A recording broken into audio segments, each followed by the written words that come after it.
Hi guys, what's up? How are you today? It's skycat.live. Yeah, woo!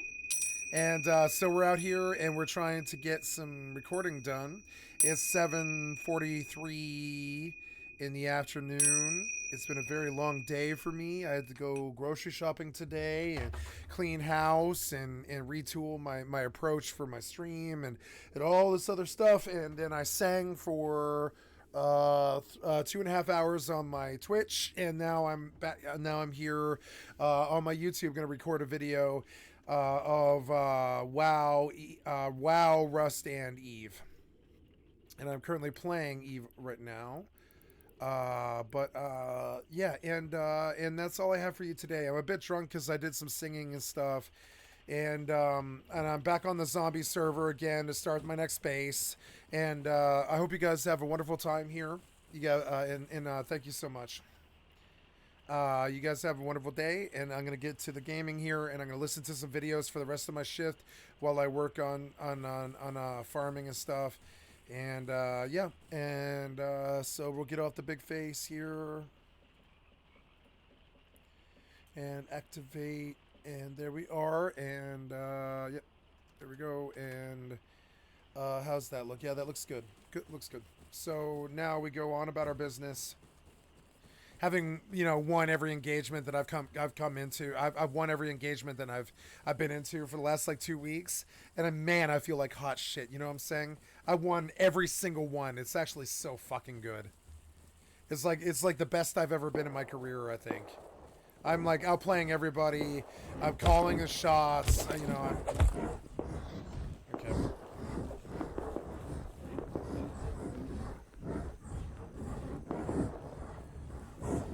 I'm calling the shots, and I'm like, I'm winning.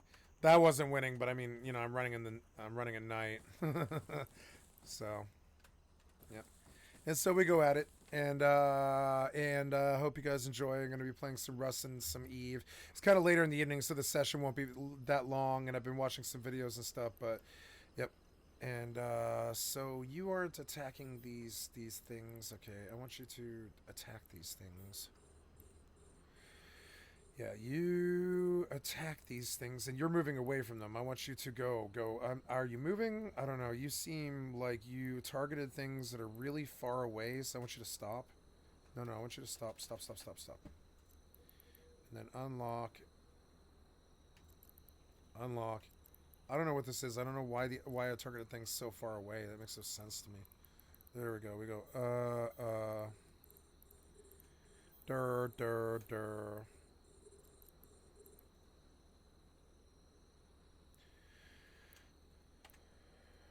Here we go.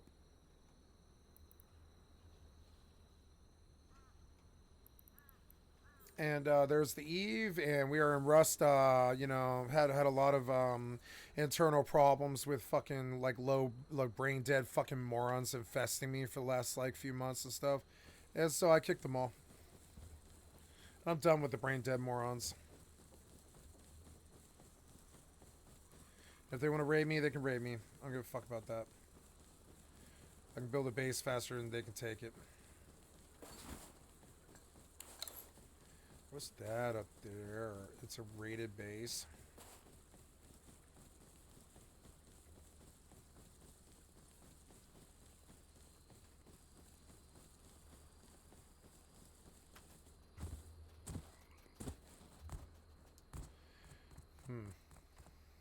Interesting. The guy crumbled, I guess? Or maybe he got raided, I don't know. But I know that I've been doing the wrong profile. Yeah, you can ask why. Yeah, go ahead and ask why. Shut the fuck up. Yeah, go ahead and ask why. Yeah, we all know why. May I ask why? Yeah, go ahead. Now, let's ban you off the YouTube. Thanks for speaking up. You know what I'm saying? So, let's just see. We are doing, and then we'll come here. And,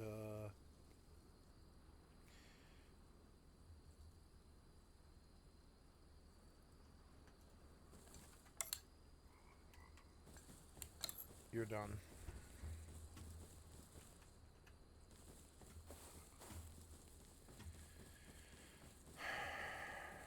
More problems stack. The problems just never stop stacking.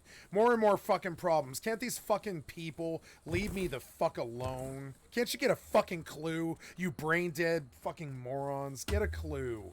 I don't want anybody around me. Get a fucking wake up call, you fucking oblivious idiots.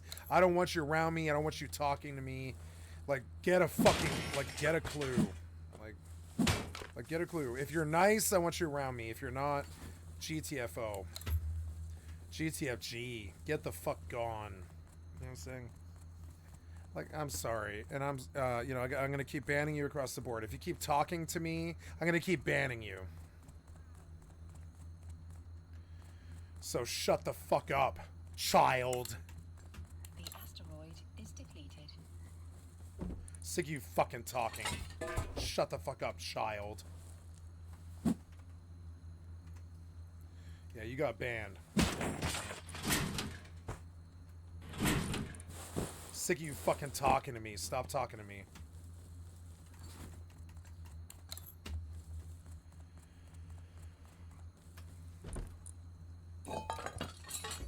Read the fucking chat. Read the fucking warnings. Read the rules. You've been violating the rules for months and months. I told you, stop fucking talking to me. Stop talking to me. I'm not in this to talk to you. I'm cutting videos and I don't give a fuck what you have to say. Interaction is not a goal on my channel. Read the fucking rules. If you can't read, I can't help you. No children, no dumb questions, no fucking infantile bullshit, no childish bullshit. Get a life, get out there, live your life, get laid, go out and have fun with friends and shit. Leave me the fuck alone. Stop talking to me like I don't get it.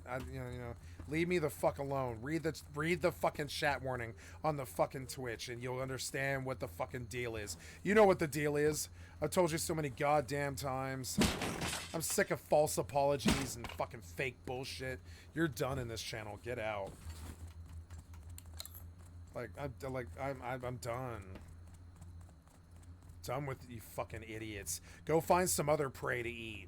You fucking weird predator fucking effits. Go find someone else to fucking stalk.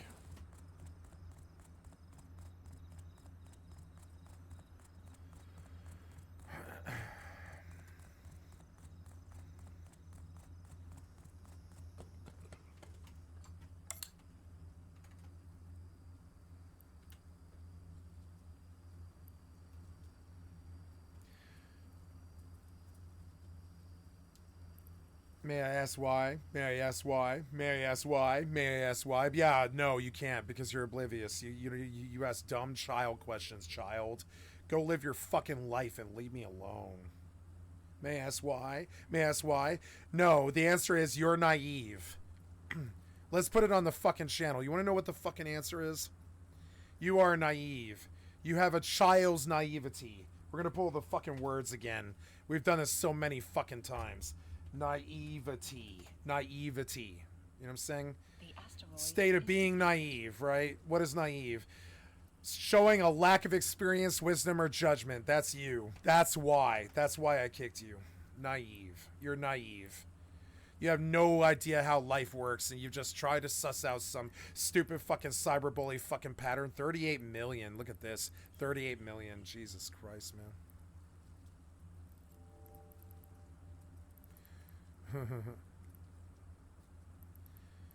Wait, why is there loot there but not the oh no, I have the mobile tractor unit. Yeah, 50 million, not bad. Yeah, the answer is you're naive. That's the answer. You are naive. If you don't know why, it's because you haven't had a lot of experience in the world. So many people like you have stepped to me. I'm done with you. Shut the fuck up. A child showing a lack of experience, wisdom, or judgment. You want the reason? I've told you before. Naive.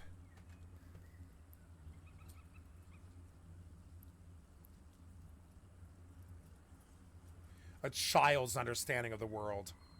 A child's success at raids.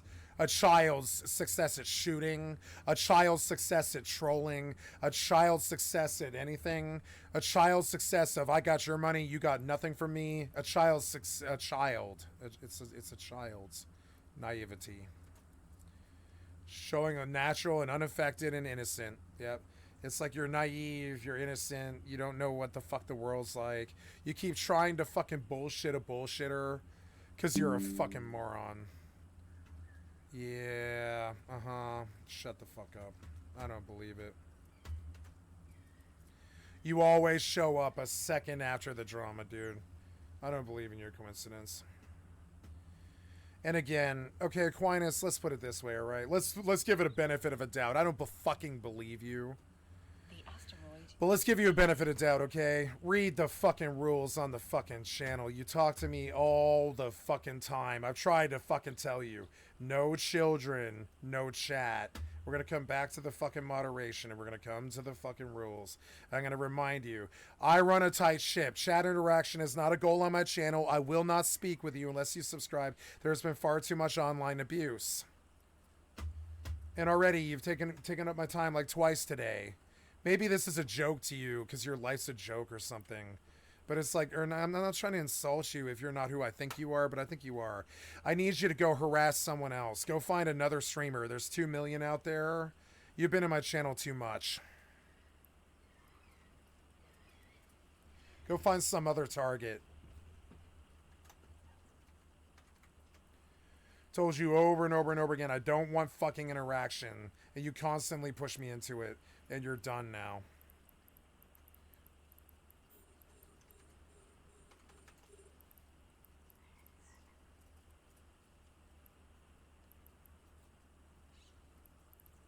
You act all creepy online all the fucking time. Your name is creepy. All of it's creepy. Like, you can come in my channel and watch my shit if you don't fucking hassle me. It's a simple fucking thing.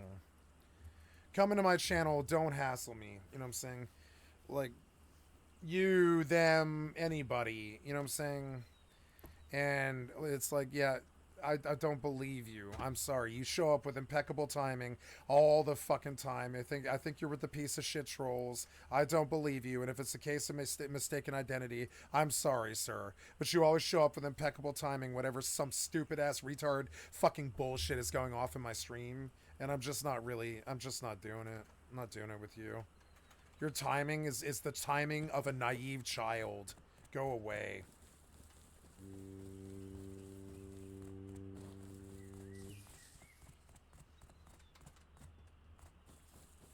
I know it's hostile. That's the streamer that you like or whatever. Which is why I'm saying, go find one of the other 2 billion streamers on the planet. If you don't like me. You know what I'm saying? Go find someone else. You've spent too much time on my channel. I'm not trying to lash out at you. I'm saying, like, I think you're with a fucking cabal of trolls that have been hassling me for like 9 months. And your timing is always that of his timing. And I don't fucking buy anything that you do or say. I'm not fucking stupid.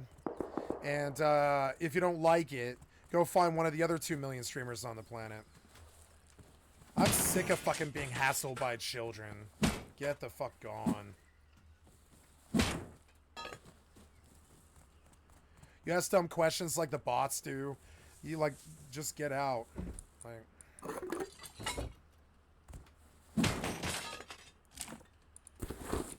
I'm done with most of the people who have been sitting in here for 2 years. I'm not trying to fucking sit there and, like, get this weird fixated fucking online culture. I'm not trying to do that. I'm here trying to record a personal history.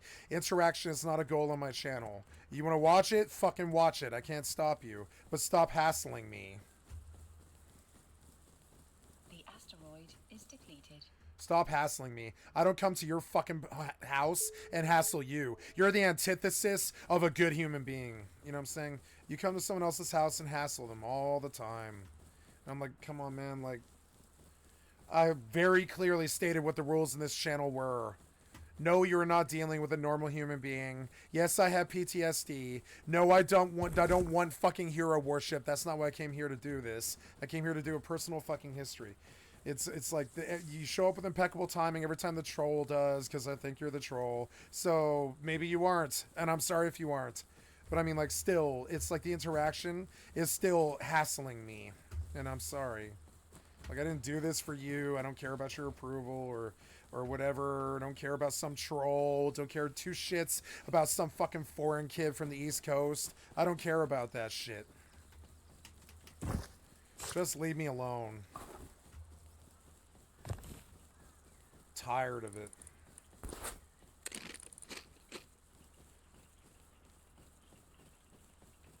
It's the old impeccable timing. Yeah.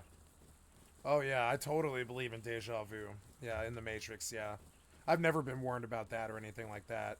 So dumb. It's a mini heli. Wonder where he's going.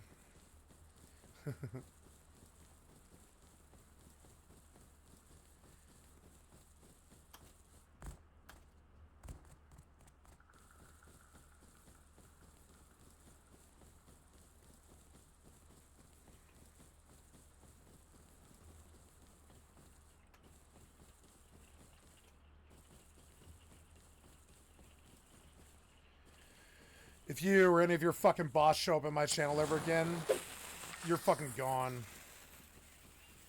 You understand? If any of your bots ever show up in my channel again, you're gone. I'm done fucking trucking around with some fucking child. Naive child. I'm done with it. I'm not stupid like you think I am. You're fucking stupid. You spent 2 years wasting your life away. You're the fucking idiot. Get the fuck out of here. Get your own life, you piece of shit.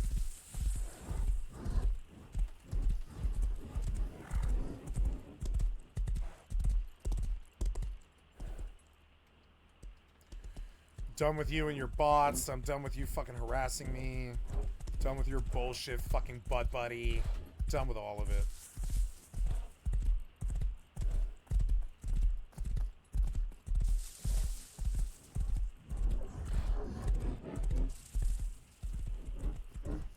It was very clear yesterday how I didn't believe you.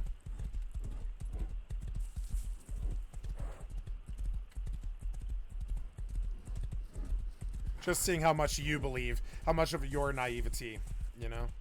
See how much you'll fucking swallow, and it's my entire penis, you know? You're pretty fucking gullible, you child.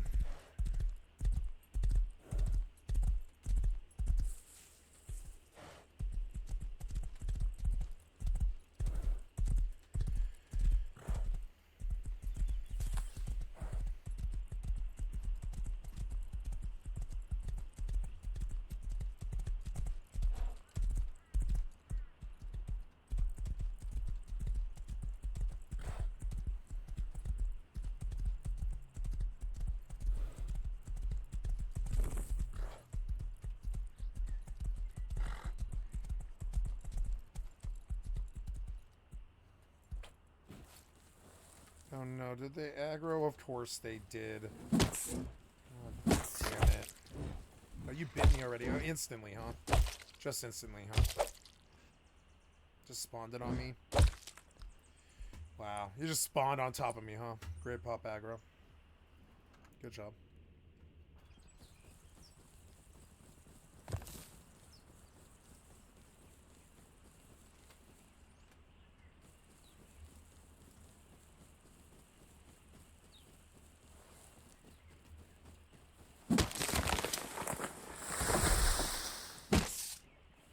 Oh, damn it.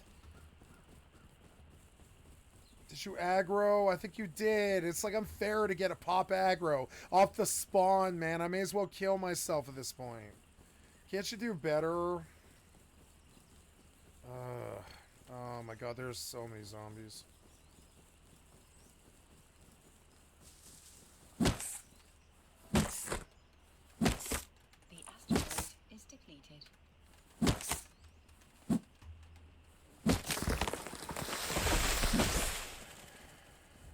Fucking annoying.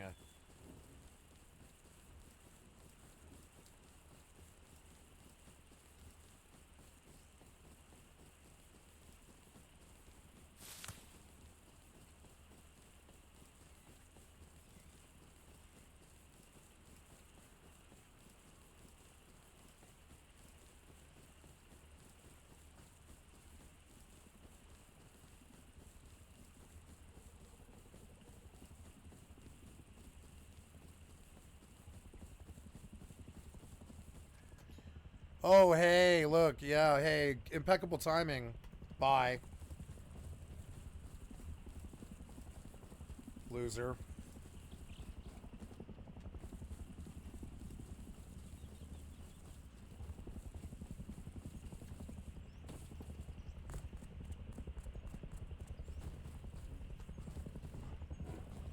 Oh, damn it.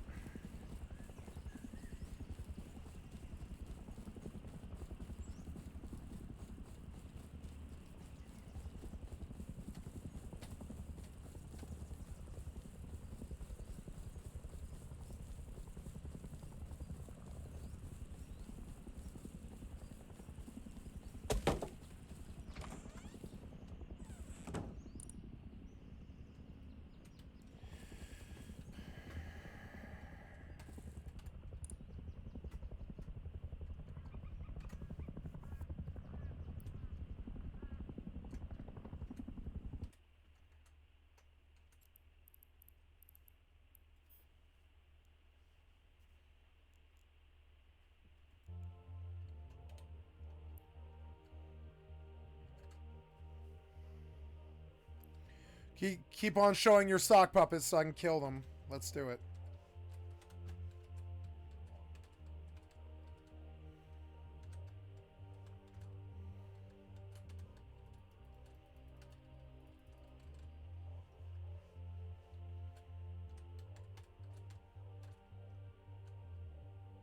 Oh, I died, huh? Oh, well. Wow, that shack is worthless. I'd rather build a base, to be honest.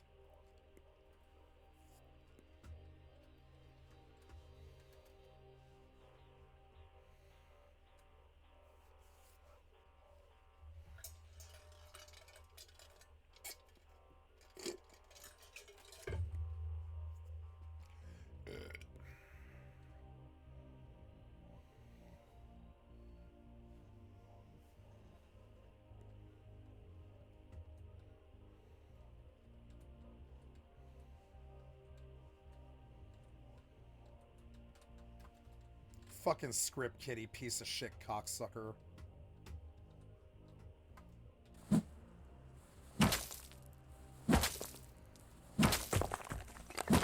Like I've never dealt with you before. I've dealt with pieces of shit like you since I was a child. Fucking wannabes trying to live other people's lives with nothing but script kitty skills. Fucking piece of shit, worthless piece of shit. Feds and cops are coming, bitch.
Your little butt buddy was so obvious. But I kept him till I got money out of him. Little slave. It's never too late to take a fucked up retard life to a beautiful state.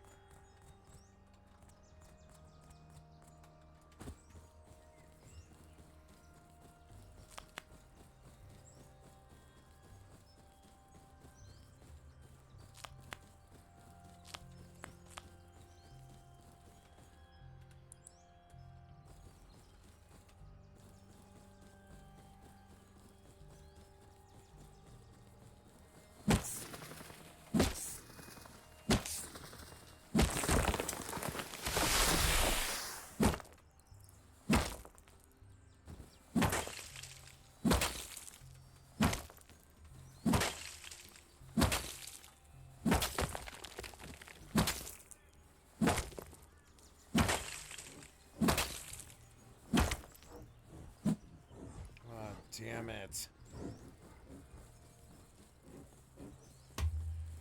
So annoying.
Oh, yeah.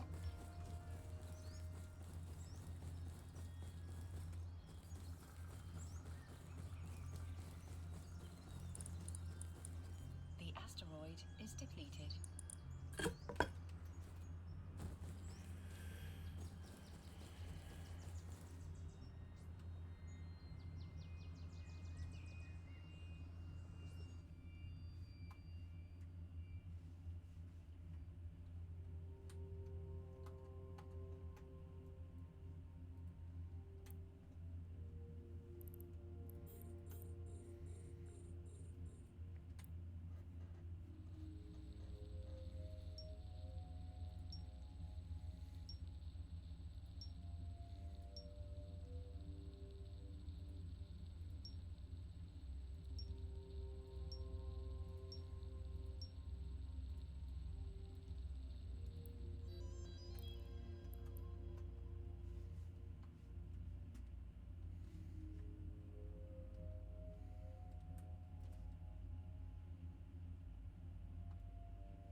depleted. The asteroid is depleted.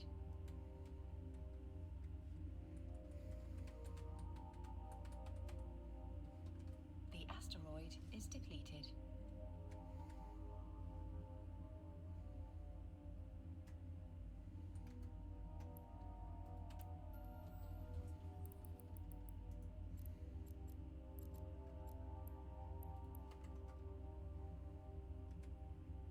Warp drive active.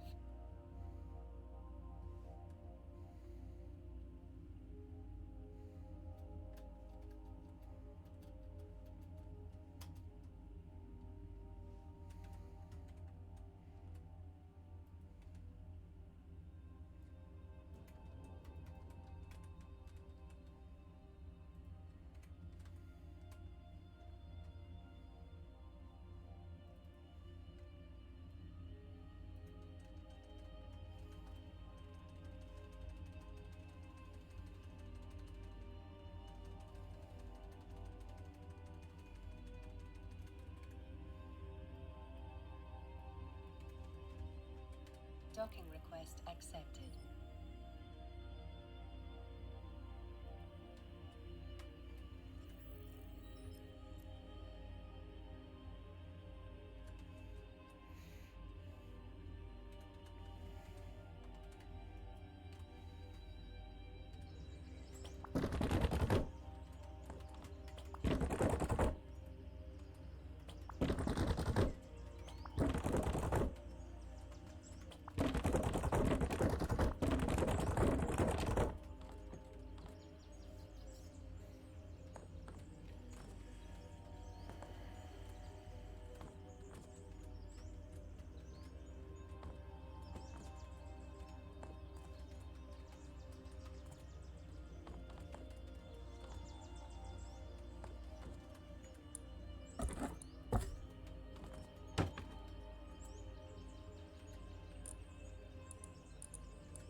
Warp drive active.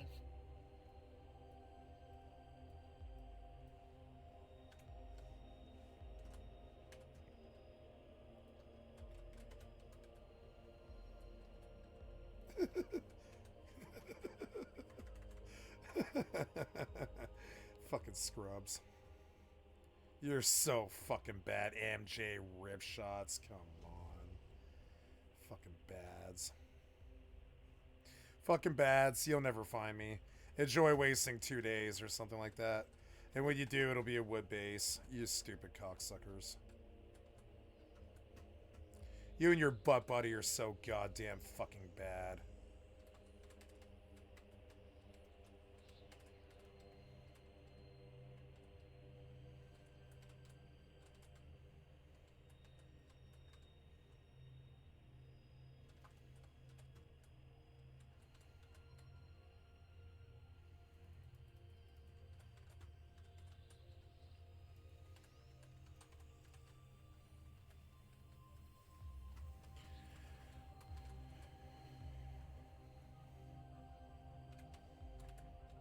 Thanks for the money.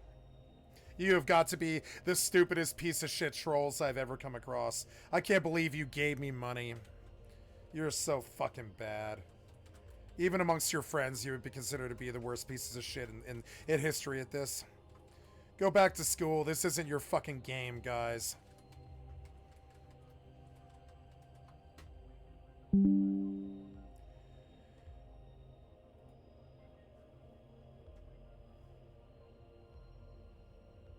Wasted. Do you laugh a lot while you're doing it? Yeah, if you get addicted to the sorrow of others, you will end up lost and dead in jail or something like that. The trash will take itself out.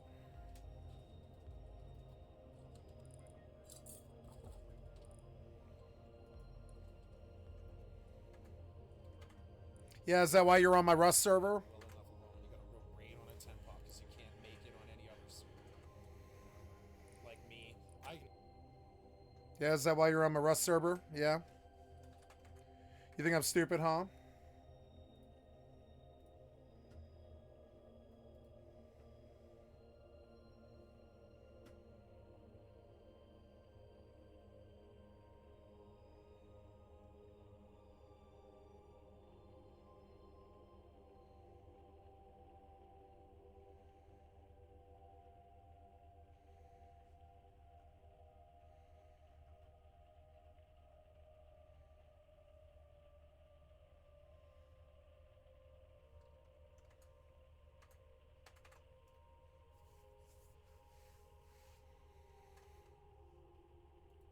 Have a nice life, sir.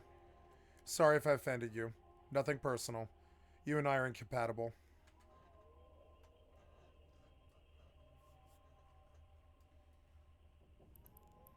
It's not you, it's me. It's the PTSD and the brain damage. You can blame me. It's me. You and I are incompatible. Have a nice life, sir.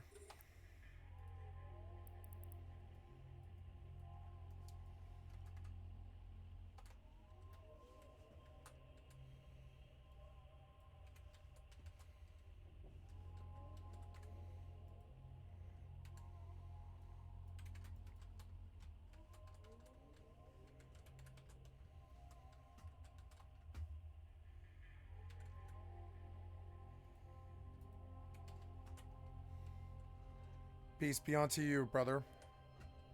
I am sorry it ended this way.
There's nothing stopping you from watching me.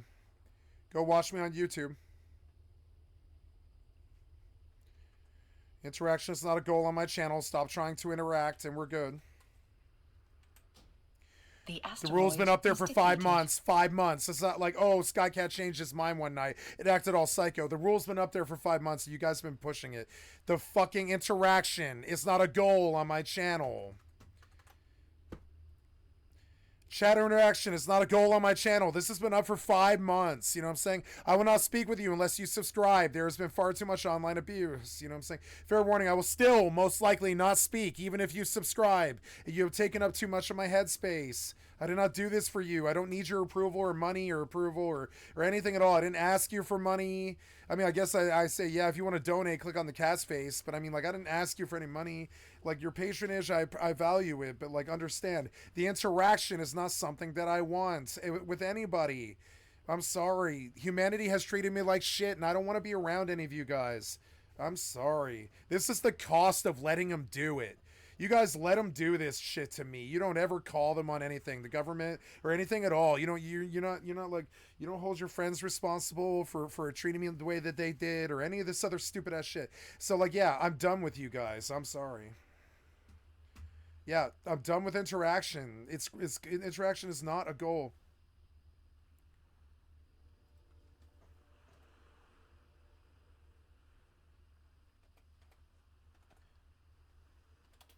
I repeat, chat interaction is not a goal on my channel. God damn it. I will not speak with you. I repeat.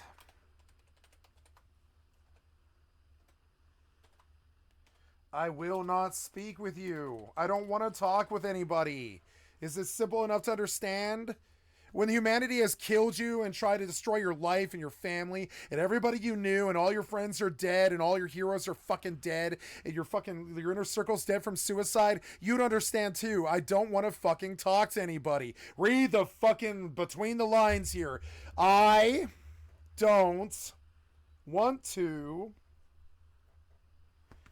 talk anymore. I don't want to talk to anybody. I don't want to talk to you. I don't want to talk to anybody. I'm sick of feeling responsible to your fucking judgments or something like that. I don't want to talk to anybody. You can watch the channel. No one's stopping you. Kick you off your fucking main. Every time you show up, every time the stream sniper does, I'll kick you off your fucking main. As long as you don't fucking take up my time or hassle me or talk to me, we're good.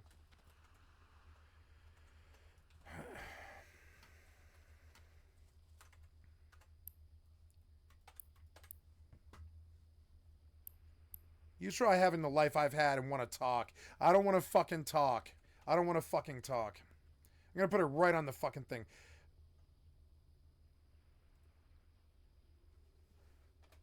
I will not speak with you. I don't want to talk. Repeat, I will not speak with you. Get it through your fucking brains, you know what I'm saying? Like, not just you, but everybody. I did not get into this to talk to anybody. I thought it was pretty good the first 4 months that I did it. By the end of the first year, I had already put a 3-month ban. Like, at the end of, like, literally on the anniversary of my first year, I had put a 3-month ban on chatting. It has never been the fucking goal of this channel. Never has been, never will. I don't care what you have to say about my career or what you think you have to say about my gameplay or anything like that. I don't want to talk to you about Trump or fucking, I don't want to talk to anybody. It's a simple fucking thing. If you can't get it, here's me saying it again. I don't want to talk to anyone.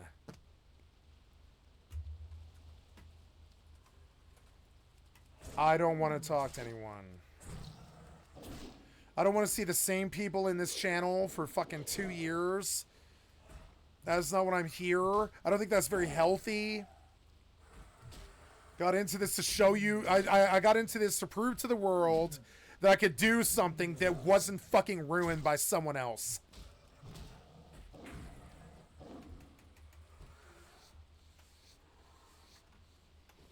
And I am.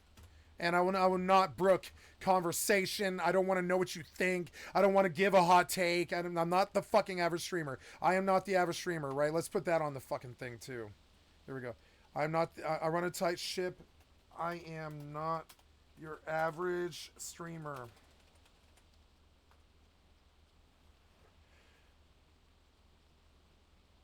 I do not want to talk. I do not want to talk. I don't want to talk. I don't want to talk to anybody. I didn't get into this to talk to anybody.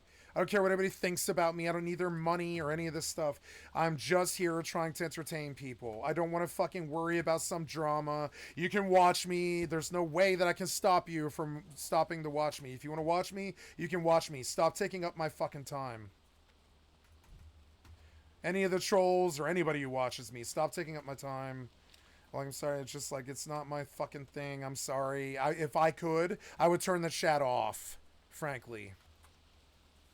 And I ban you because I think you're with them. I'm very sure that you're with them. You're on the Rust server hunting me right now. I'm not fucking stupid. I'm very sure that you're with them. I'm not fucking stupid.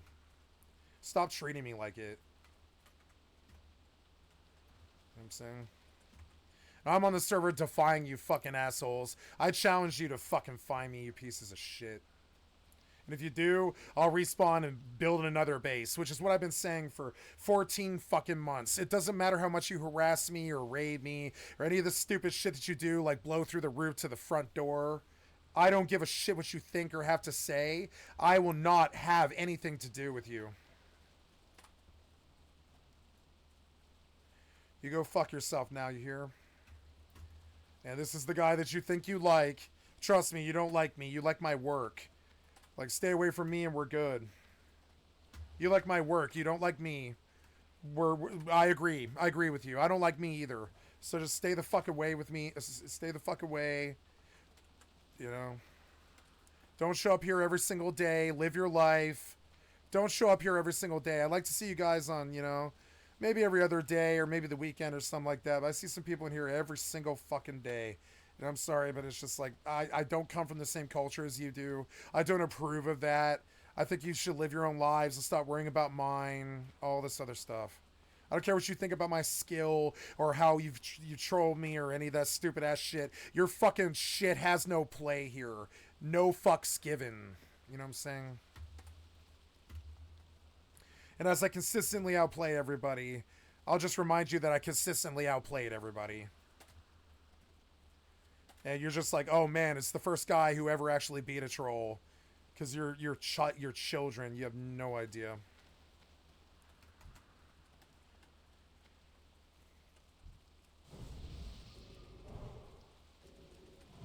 It's okay that you're children. It's a good thing. But you need to get out there in the world and get some experience rather than hassling me. Didn't set out to justify myself to children.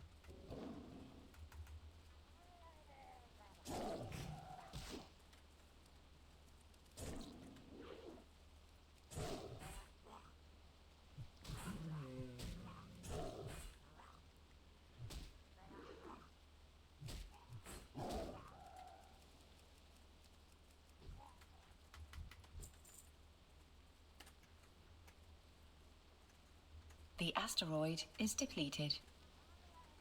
It's a magical thing turning off my sound, huh? Like I haven't been aware for a year and a half how you do what you do. You think I'm stupid, but nah, man. I'm 5 times smarter than your entire crew combined. I've consistently outplayed you every single fucking time. You got no wins here. Better luck next time.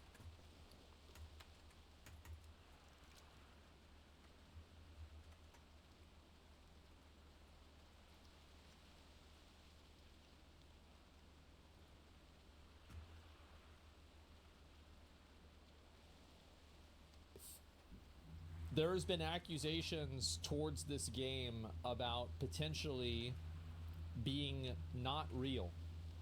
This is the follow-up video. This game might is it a day before? Exist, you know? Their company office is a Photoshop stock image. Oh no. Oh, this is looking really bad. No. Oh wow. Oh That's, no. Bro. Yeah, like it's pretty fucking sad.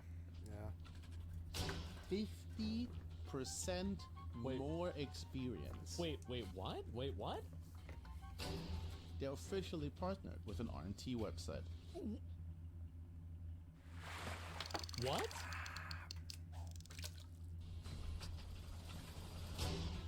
That's not something I can't make this up. No way, right? Hey guys, it's me again, Nuyon. A lot happened since the last video, and I also dig a lot into Quinfall. So there's a couple of small topics I want to talk about, and we're gonna start with the shit show that is the Discord. So in the Quinfall Discord, we have basically 4 camps. Camp 1 being people defending the game no matter what. Camp 2 being wait, they're defending it no matter what? People defending the game no matter what. Wait, RuneScape was developed in 2 years. The day before, did you bother to read the FAQ page? The devs have stated they're starting with some store assets, but changed and modify them. People like Asmon and other parroting that this is a scam with little to no proof. Well, I never said that it was a scam. I never said that. Camp 2 being people shitting on the game no matter what. 100% fake. Camp 3 being neutral, seeing what's gonna happen and being critical of the game, kind of like what I did. That's what I was, yeah. And Camp 4, of course, shitting on Asmongold, because why not? Asmon's always been and always will be a complete tool. It's just who he is. Anyone who doesn't know that hasn't been paying any attention. I'm not talking about you. It's about Asmo shit. Mid-aged dude wishing to be a kid again to enjoy a tab target MMO. Fuck his eyebrows. If you're an Asmongold fan, I'm going to assume you look like him IRL. Major L. They're mad. Oh, they're mad. But you know what else? I'm right. I'm still right. They don't like to hear it, but they know it's true. Yep. And I gotta say. Also, the devs have been talking a lot instead of showing. And it's a back and forth of the devs trying to justify by words instead of showing stuff. And the community What did they say? Nuyon has correctly handled all the points that we said we used ready-made assets before. He did a very successful job in this regard. One detail is that he knows very well is ready-made assets are a factor that accelerates our development. Yeah. Yeah, okay, this is fair. They're basically saying, yes, we're using these as placeholders. That's fair. Trying to justify by words instead of showing stuff. Sure. And the community roasting them by telling them, yo, you're only telling us things. You're not actually showing us. Like, if you claim that you can handle... You can't claim the game can I am in the right 10,000 headspace. players running around until you test it live with tens of thousands of players. I told you exactly what I thought about this. 1,000 people on your server. Why don't you show And it? you keep trying to So it's interact with constantly me. back and forth. I'm not gonna go too much deep into this. I'm gonna remind you again, over and over and over again. This is not some argument or whatever, dude. Like, there's 2 million streamers out there who are better than me. You don't need to put all this pressure on me. I think you've got something going on with me. I think you're with them. But even if you're not, what was that sound? I forgot. Nice. Did he die? Yeah, I think he did. Yeah, like, I'm sorry, but I'm just going to go through it again because I knew it would come up again, right? I run a tight ship. I am not your average streamer. Chat interaction is not a goal on my channel. I repeat, chat interaction is not a goal on my channel. I will not speak with you. I do not want to talk. I repeat, I will not speak with you unless you subscribe. There has not been far too much. There's been far too much, online abuse. Fair warning. I will still most likely not speak even if you subscribe. It's very clear. And each time that you try to talk to me, I'm going to give you the same thing. It's been nice to hang out with you for a couple of years. You know what I'm saying? And you can watch me for the rest of your life. You have lost nothing. But you and the public's ability to speak to me is no longer there. You understand? This has nothing to do with you. I'm sorry. To me, I left the human race. You understand? I don't pay their fucking money. I don't deal with them. I buy groceries from them. That's about the exchange that I have with the human race. And I don't want to talk. And I understand that you're hurt that I kicked you out of the Twitch. And I'm sorry about that.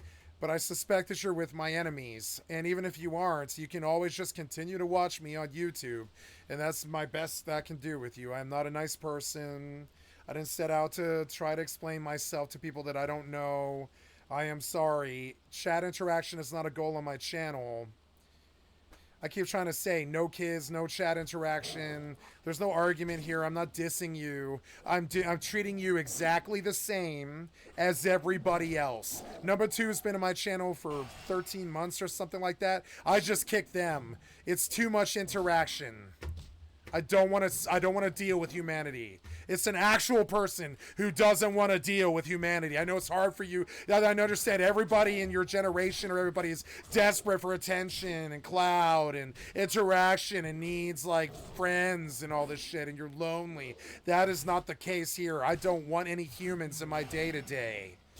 And it's like, thank you for being so loyal as long as you did, but I also think you have been in my channel too much. Like, there's many, many streamers out there. You should go out and find some others who expand your interests and make you a better person. You hang around a bitter fucking boomer for fucking ever. You know? Can I get a buff? Yeah, where are you? If I could see you.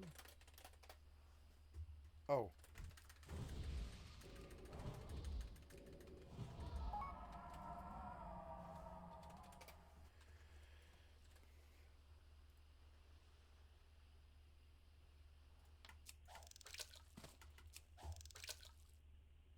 No, I'm not. I'm sorry. I'm not playing WoW main like you. I'm not playing Rust main like you. I'm not playing EvE main like you. I'm not paying attention that you're standing next to me. I'm not going to read what you say for a few more minutes while I deal with other games and stuff. I'm just not here. Or see it? I don't want interaction. This guy thinks that I do.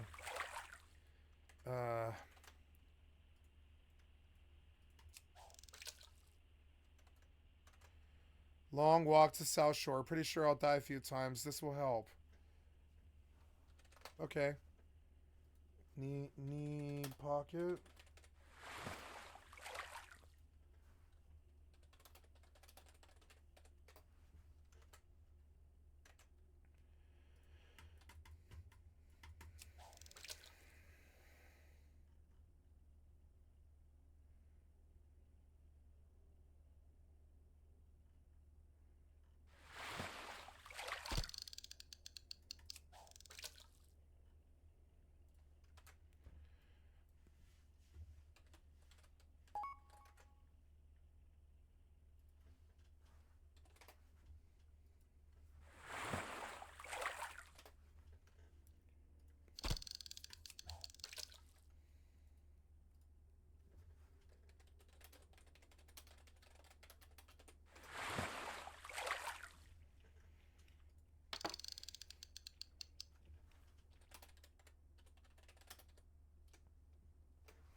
There we go.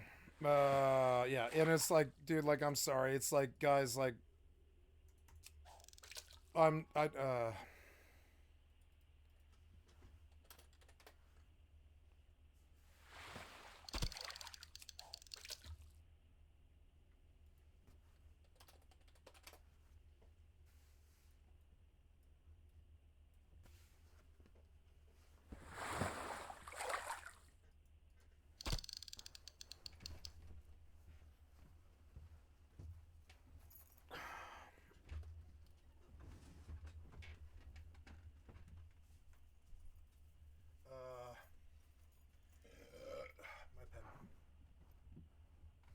Nothing's stopping you from watching me.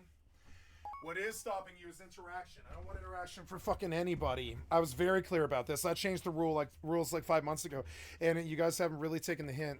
I mean, sorry, I'm just not here to talk to you. I don't care, you know. Yep. Yep.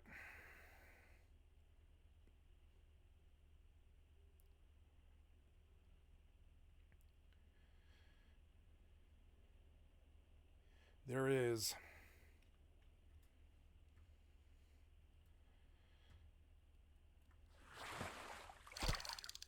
Okay, so there's food. I'm gonna get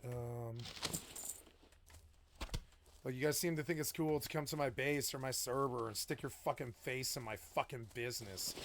That is not the fucking case. It's not what I'm seeking. I don't want your fucking input, your interaction. Didn't do this for that.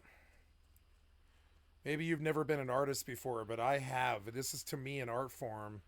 I'm on a fucking easel all day. You guys just kick me in the fucking shin over and over and over again. That entire hacker crew and everybody else. And I'm sorry. I know that's like shitty. It's like shitty, you know? Yeah.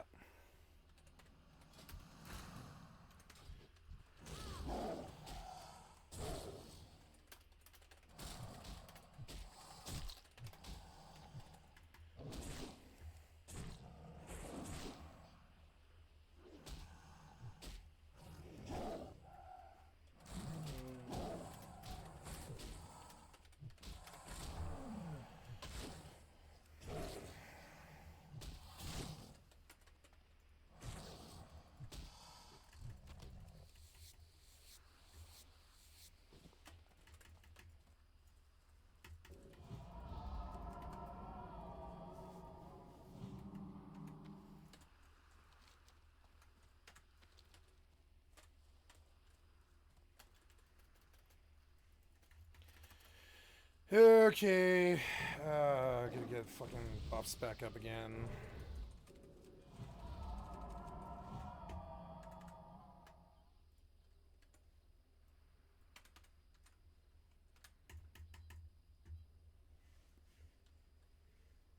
It's not just the people who attack me, it's the people that love me. They expect things from me that I will not give them. Does that make sense? It's not just the people that hate me, it's the people that love me too. Like I can't give them what they want. I can't just be there for them all the time. So I put out this cold, hard, fucked up exterior because I'm a straight male, and that's what the fuck I do. I'm not trying to be your emotional support animal. I'm not that. I'm not your role model or emotional support man, you know, animal. I don't, you know, I don't really have good qualifications in those respects. I don't, you know. There's a funny joke, like I'm not the one, you know, I'm not the, that can't possibly fall on me. I cannot be your emotional support family or whatever. That is the best I can do, is try to provide gameplay. It's the best I can do. I don't want to be there every day. I'm there every day, but I didn't want to talk. I knew this about myself. So like anybody getting too used to me or getting, you know, getting too close, they get pushed away. And that's the reality in real life, and that's the reality here. I'm sorry. And I've done it so much that I'm not even apologetic about it anymore.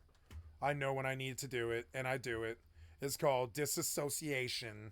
And the minute that anything gets personal at all, I disassociate, and I'm gone. Bye.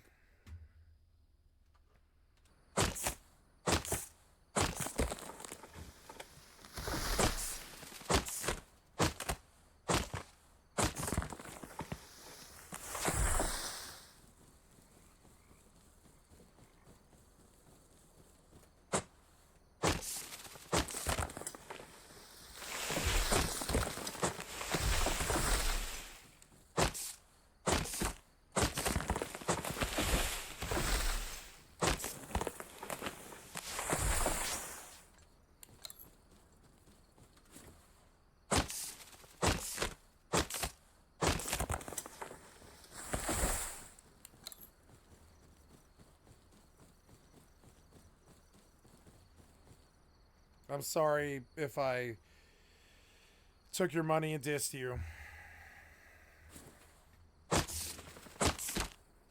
I didn't tell you to donate. I just said you could.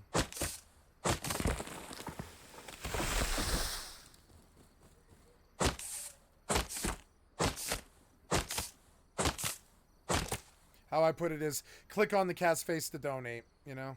You can sub to the channel if you want at your own risk, you know what I'm saying? I still won't talk. I decided when I lost my trio that I didn't want to talk to anybody anymore. You know what I'm saying? I lost my trio this year, not this year, but like in the last year, I lost my trio. That was annoying. Like, we weren't even together for, what, 3 weeks or something like that before it was gone because of all the stupid connections and all the stupid leadership I'm supposed to do and all the fucking assumptions and all the shit about, like, oh, I'm just gonna be everybody's daddy or whatever. Nah, handle your own fucking shit. I am just here trying to provide a personal history to prove to the world that I was still alive and did something after the system tried to kill me and the man tried to kill me and I lost all of the loves of my life and all my friends are dead, all my heroes are dead, and my family is soon dead. You know what I'm saying? So, like, I didn't get into this to care what somebody has to say or interact with them. That's not why I'm here. I'm sorry. I know it's cold and fucked up, but I mean, you know. I was a different person 2 years ago. Just in the last year, I had like 13 PTSD therapy appointments. I have walked like 150 miles. Like, you know, I've been a different person in the last year. I'm changing, and I'm sorry. Try to give the best, you know, explanation that I can, but parasynthetic is something that I am not interested in. That's weird for a streamer to say, but not for a streamer who isn't in it for the money.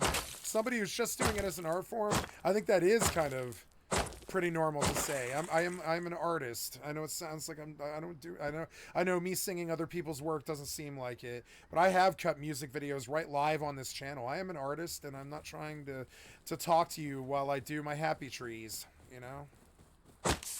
It sucks, but it's a reality.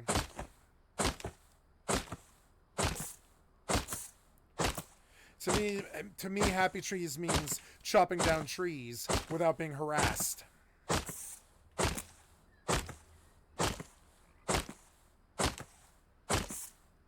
Oh, I had the wrong tool. Oh my god.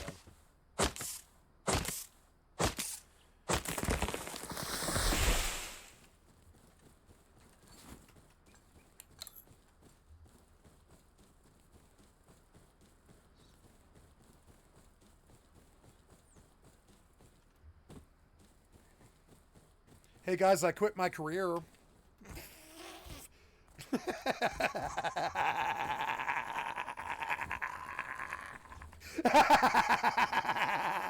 I quit my career, guys. Can't say it with a straight face.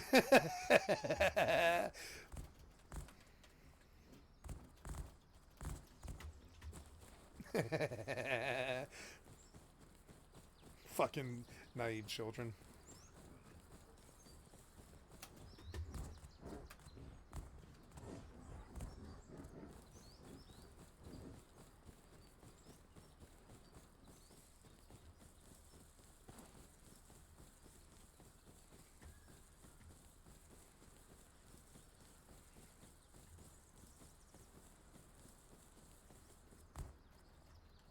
The asteroid is depleted.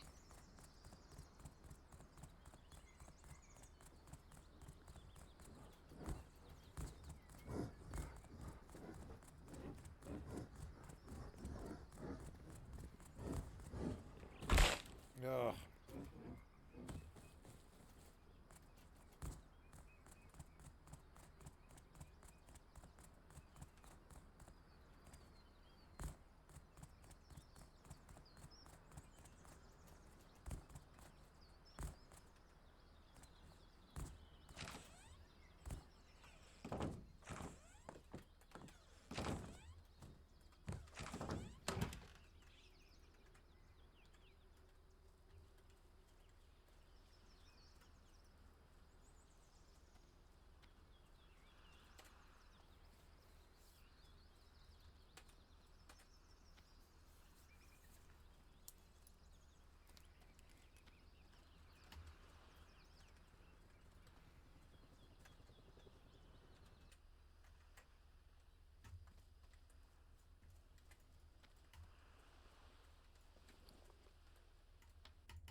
Fucking stupid Rust tools with their small IQ. Please get better at life.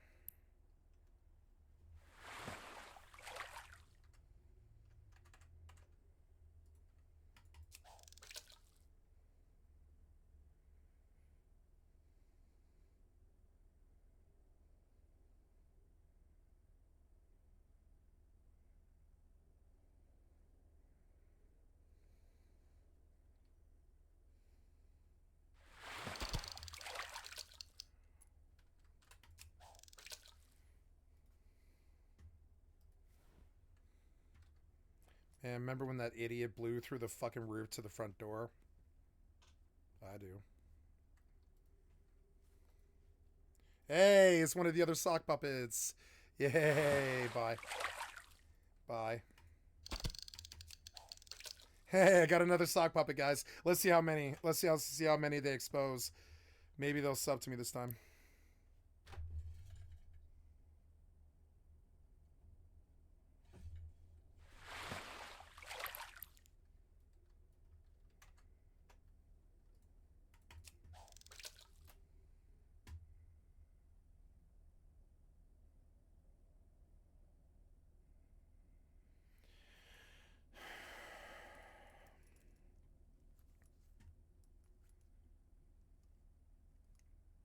How many sock puppets am I gonna get tonight? It's like 6. Let's go for 7, huh? Keep going. Fucking idiots.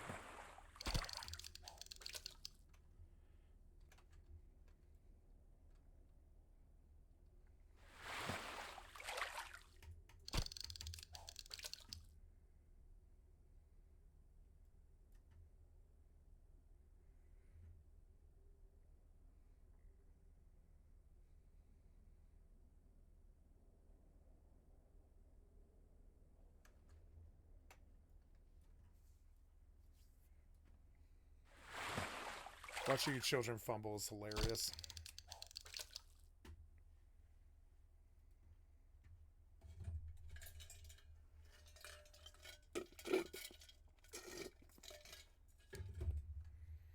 How many sock puppets did I get? 1, 2, 3, 4, 5, 6, 7. Come on for number 8. Thanks for the money. If you don't like it, you can get your refund. It's good. Go get a refund if you don't like it.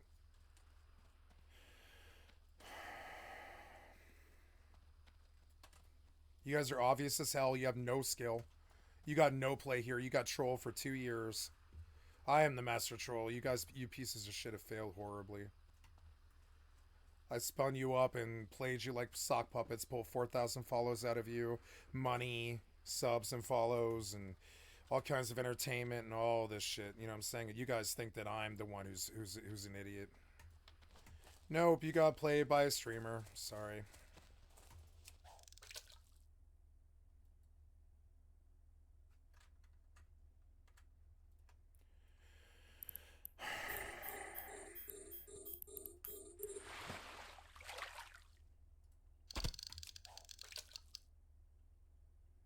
Show me another sock puppet.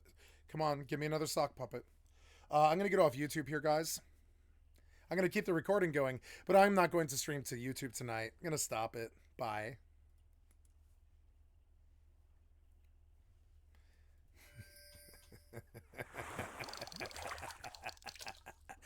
Produce sock puppets. Produce sock puppets, bitch. Produce them. I'll get all 3,000 of them. I'm sick of you fucking guys. You guys are such clowns. You've never been successful in anything you've ever done. Show me some more sock puppets. Come on. Give me some more money, too.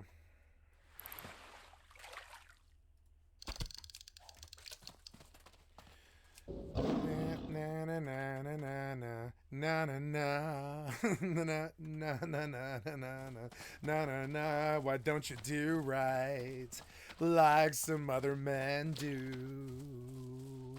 Get out of here. Give me some money too.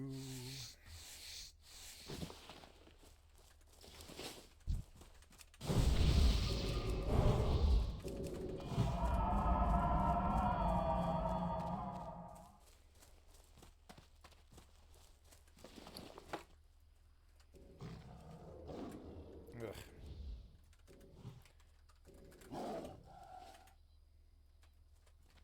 Like some other men do. Get out of here. Give me some money too. The asteroid is depleted. Why am I full energy? I need you to actually do something. You piece of shit macro.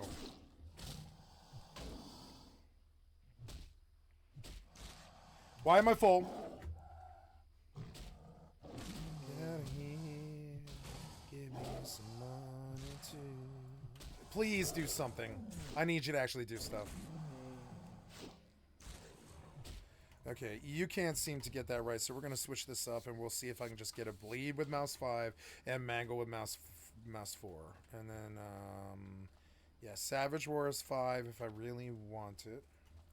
And the bleed will do that, but I mean, yeah, I need some way to make you swing when I need you to. Because you're really bad. Show me some sock puppets. Maybe they'll give me some prime subs too. Show me some sock puppets. Your entire fucking scrub ass crew. Get out of here. Give me some money too. Like some other men do.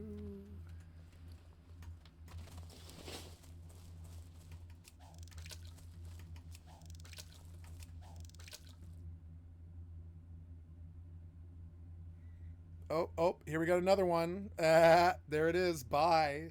Thanks for all the sock puppets. Bye. Get out of here. Give me a prime The sub asteroid two. is depleted. Come on. Hey, I'm on 8. Let's get 3,000. I know you've got 3,000 of them. You just go right ahead. Keep on showing me sock puppets. Let's do it. I've been kicking you for 2 years. You don't seem to get a clue. I know that your IQ is low, but you got to get through your brain that you got no wins here, son. You got no wins here. There's no wins here. You never did get one in 2 years. You never did get $1 or a fucking loss of a sub or a loss of anything at all. Guns or sulfur. You spent 2 years of your life as a crew trolling me, and you got nothing at all. Nothing at all. You paid me in the end. You can't handle it.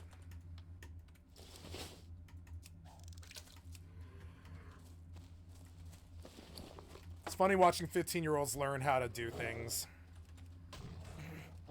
Oh, I'm gonna die. No. Must run. Come on. No. No. Run. Run. This has been so long. Turn around. Turn around. You're so annoying. Turn around. You've been chasing me so long. Why did you put my fishing pole back on? It's driving me crazy. Stop doing that. Why am I in combat? Okay. Get out of here. Show me a sock puppet too. Give me a prime sub too. Get out of here. Maybe you'll give me a prime sub too.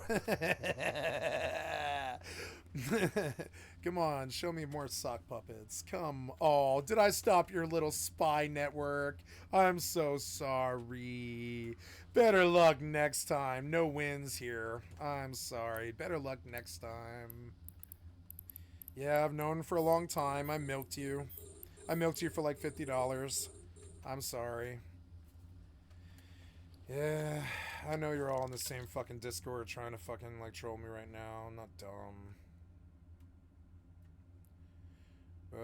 Who got trolled? The people who spent $50 or me?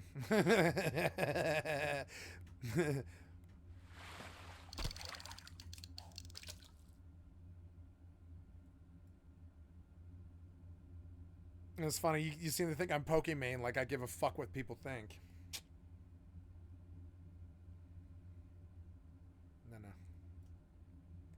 No.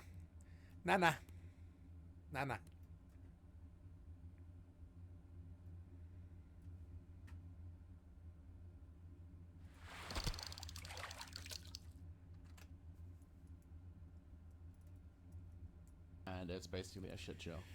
Mm-hmm. Alright, next topic. Of course, we found some more assets. That's the... Hello, guys and gals, me Mutahar, and today we're going to talk about how the FBI took down the world's dumbest and filthiest hacker. Yeah, ladies and gentlemen, so I'm going to give you a bit of context here. Anytime big cyber attacks and hacks happen, what happens? Usually stuff gets leaked out. Databases, personal information, credit... Thank you, Asmongold, for the excellent The content. Quinfall The excellent deep- content for my stream. I'd like to sub to your channel. We all know now that Quinfall is basically a lie.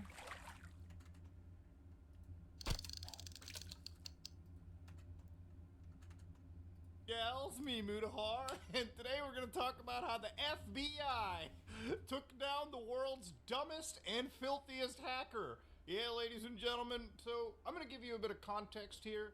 Anytime big cyber attacks and hacks happen, what happens? Usually stuff gets leaked out. Databases, personal information, credit card stuff, so on and so forth. But where does it get leaked out to, okay? It's not like you can just go on the internet and look up a leak by yourself, all right, willy-nilly. They usually get uploaded to dark web forum websites or just hacker forums in general. One of those hacker forums a while back was known as raid forums, and if you're looking at this, the domain has been seized. Of course, it was from this fall that another forum ended up kicking around. One that we actually looked at from time to time last year when all those big cyber attacks were happening. The That asteroid forum was is known depleted. as Breached Forums. And Breached Forums was also taken down by the Federal Bureau of Investigation.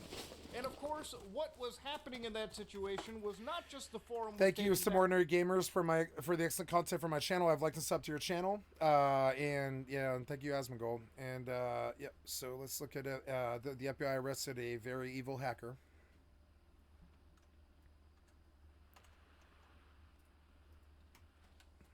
Running the forum. Now this handsome lad here, captured from a mugshot in the Alexandria Sheriff's Office, is known as Pom Pom Purin. Now for anybody that knows Pom Pom Purin is, if I can just get a quick Google explanation, this is what it actually looks like, the Drive avatar. active. It's a Sanrio character. It's a golden retriever known for his yellow fur and signature brown beret. Swear to God, what lore is there in Sanrio stuff? Anyways, this isn't about Sanrio material or cute Warp yellow drive golden active. retrievers. This is about computer hackers and individuals running hacker forums that end up getting pinched by the FBI for some charges that I didn't even expect at all. Let's get down into business. So the reason why we're talking about it is what has happened is this person was currently violating their parole. January 4th, 2024. The administrator behind defunct cybercrime haven Breached Forums was arrested after violating his parole. Now, for a while, Breached Forums actually survived a little bit under another administrator known as Baphomet, who tried keeping the site alive as much as they can. And while the site is alive to some capacity, given the fact that the FBI took down Pom Pom Purin and got access to their systems, there was Token actually a lot request of fear as accepted. to how much information the Federal Bureau actually had and how safe it could be to use the website. For instance, Baphomet wrote, "Hey everyone, this will be my final update on Breached. As I've decided to shut it down, I'm aware this news will not please anyone, but it's the only safe decision now that I've confirmed that the Glowies likely have access to Pom's machine." They did. In fact, here's some footage of Pom's house getting raided. So here, no joking around, this is the actual Federal Bureau investigating in, and they actually raided this small house. It wasn't just the FBI, it was like the Department of Homeland Security and a few other agencies that actually hopped in and grabbed a bunch of information from this house. Computers, hard drives, so on and so forth. Standard shit. I mean, look at that. They're grabbing all the evidence walking away. The Glowies have taken over. As I said early in all this, anything related to production breached infrastructure was Evaded. locked down immediately. Oh. I was kind enough to leave a few old non-essential servers completely unchanged. One of those servers I left unchanged is an old CDN from months ago that no longer hosts any CDN files or configs. So yeah, because the Federal Bureau actually raided the main runner's house, everyone else pretty much feared how much information the feds had and how unsafe actually using the site was going to be. And actually many users on the website actually worried about themselves if they actually potentially left some actual information. that Oh could my identify God. them. But He's that gonna said, kill me. A long time has passed, and the FBI Oh my really God! isn't interested The in damage Pom stopped Purin. for like 5 minutes straight. Why did my damage just stop? It stopped. It was like, you're full energy, you don't do anything. And it's like, man, I don't know if I like this class anymore. It's like, it constantly stops damage. It's like, why are you not damaging this thing? Like, come on now. The site runner. So he pays about, from what I understand, a $300,000. I mean, the thing was 5 levels higher than me. I guess it's the crushing blows. You can reset now. You can reset now. I left. Oops. Yeah, I don't know. You're talking to me. I don't know. Sentencing somewhere this month.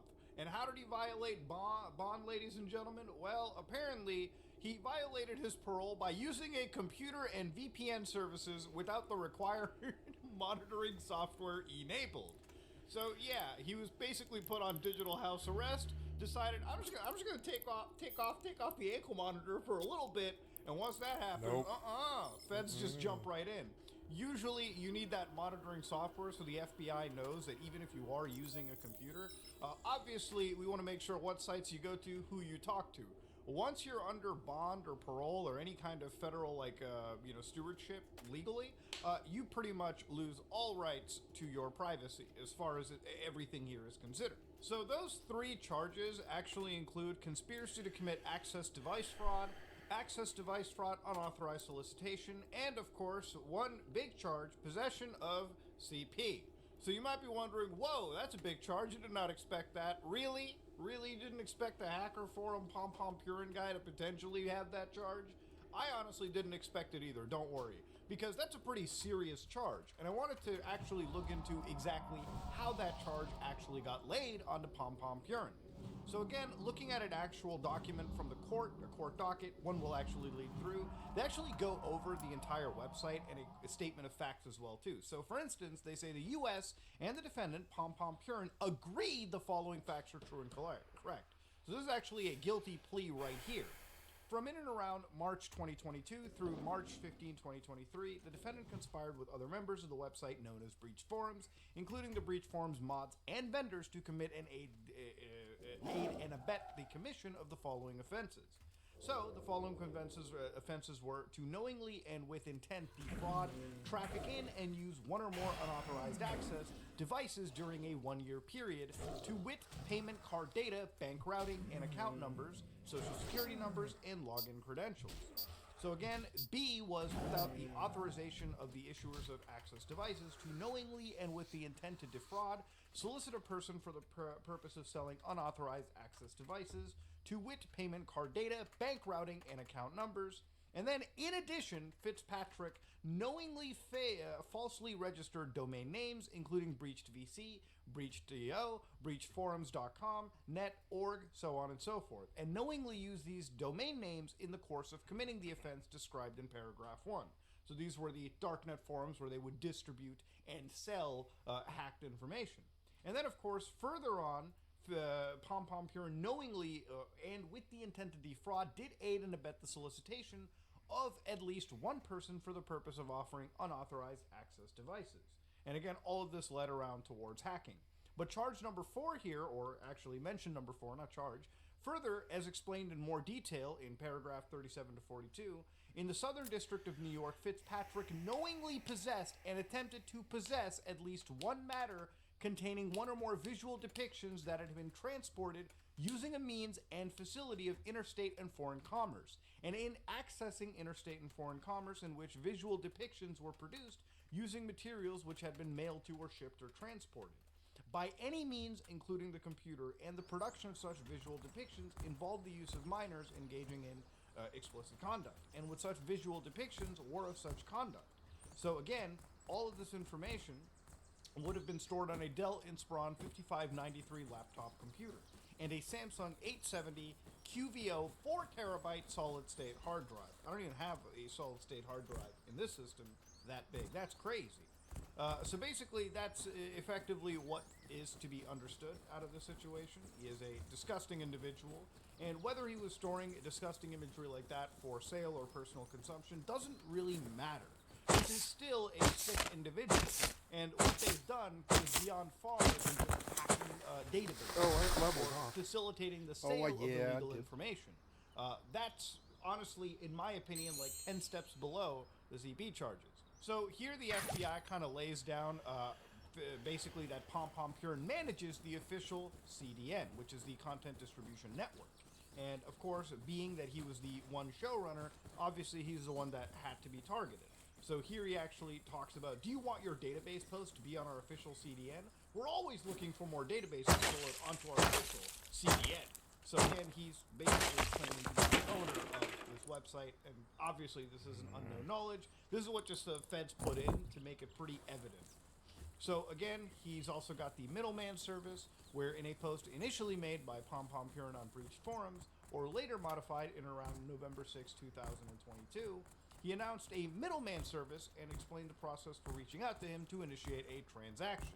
So, PomPom Purin was actually involved in a lot of serious hacks as well too. One of them was when he actually basically fished himself as the FBI. So there was a while where like a phony message basically scaring the shit out of people that they were actually hacked, or there was some crazy hacking group within their network stealing their data and exfiltrating it. What had happened was people looked at the email address that this message was sent from, and they were surprised that it came from eims@ic.fbi.gov. So when you see that domain, you probably assume, oh, it's actually the FBI. That is their domain. The problem is it wasn't actually the feds right over there. And PomPom Purin, on a now suspended Twitter account, basically said, check headers of this email. It's actually coming from the FBI server. I'm contacting you today because we located a botnet being hosted on your forehead. Please take immediate action. Thanks. PomPom Purin basically said a simple script replaced parameters regarding post requests, and he was starting to send messages like, hey sexy, through the ic.fbi.gov. Imagine getting a message from the Federal Bureau, and it's just asking you how sexy you are. That's crazy, dude. That is a wild hack. But again, there was other information where, information from InfraGard, which was actually run by the FBI, to basically build, or it was kind of like an interior social network of big companies, big individuals, 80,000 members who had their information go out, where they basically discussed how to protect themselves in the world of constantly evolving cybersecurity. So it was a wild situation. And if you're interested on it, I have an entire video where I talked about the InfraGard situation. So yeah, time has passed, things have happened. Warp drive Obviously in the last active. 2 years, some big time hacks occurred.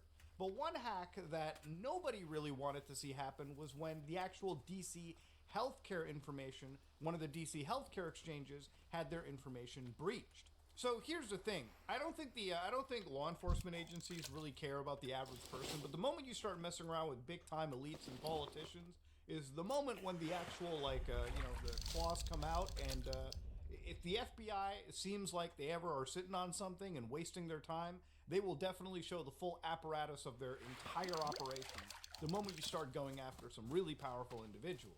And this is where Washington, D.C., one of their health insurance, like the Health Benefit Exchange Authority, had suffered a data breach where a database allegedly containing personal information about 170,000 individuals were put up for sale. Being that this is D.C., there was some obvious understanding that some of these might have been some pretty powerful individuals who were obviously involved with government affairs.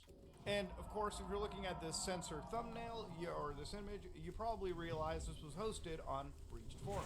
So what the FBI did was they placed an online covert employee and OCE within the entire website, and they started basically analyzing and trying to confirm if these people were more than just the facilitators of this healthcare breach. So in a follow-up conversation, PomPom Purin assured the covert officer, the official covert officer, that the funds would not be transferred to Jigsaw until the OCE had confirmed his or her access to the U.S. healthcare accounting record. So here the Fed is asking, hey, just reply to your PM on breach, just curious about how works, which was that middleman group, for buying network access. Like, do I get to confirm that the access actually has credit card numbers and ID photographs before the BTC gets released to the seller? And Pom is like, once you confirm you got access and got what was advertised, the funds will be released. If any issue arises, then it'll be figured out from there. We'll figure it out, dude. After the OCE confirms the funds were sent to, PomPom Purin Jigsaw provided a link to download files that included a means to gain apparent access to the U.S. healthcare company's account system. Jigsaw also provided a file containing driver's license photos, insurance cards, and credit cards on file paperwork for approximately 13 individuals that were obtained from the victim's network. So it wasn't just a matter of like, hey, these people had information sitting around. They provided the access that allowed the hacking to occur. Now again, what was final about it too in this plea was that Pom Pom Purin actually possessed 26 files containing visual depictions of minors on that 4 terabyte solid drive. And some of the names over here, which obviously I'm not going to be putting in for YouTube's TOS sake, pretty much showed that they weren't names that he just had there as part of like a leak or a breach that could occur from some server.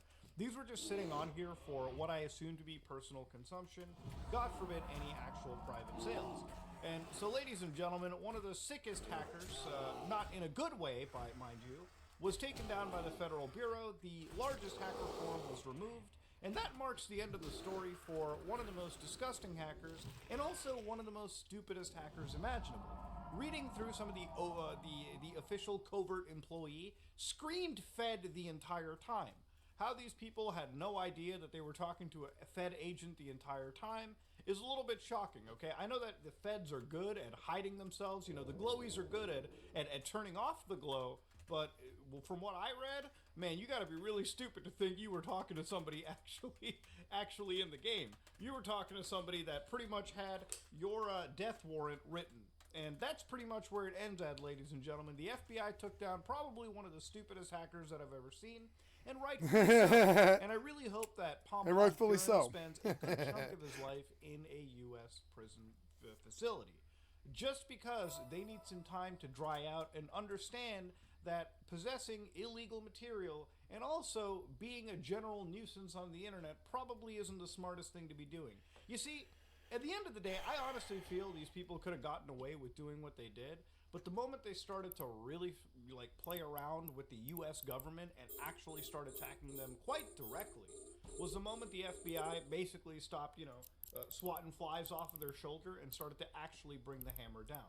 This is just one of those situations where all those Russian hacker groups, the reason why they don't hack the Russian government is because they know that the moment they start shitting where they eat, that's when the hammer comes down, and that's when their freedom is gone. And that's something that these guys should have probably realized, okay? You live in the United States, you literally live right in Fed County, and the moment you start playing around with them, they're not going to start playing around with you. They're going to go ready or not, and that's pretty much how it ends. Ladies and gentlemen, this is me, Mutahar, and if you like what you saw, please like, comment, and subscribe. Dislike it if you dislike. I'm out.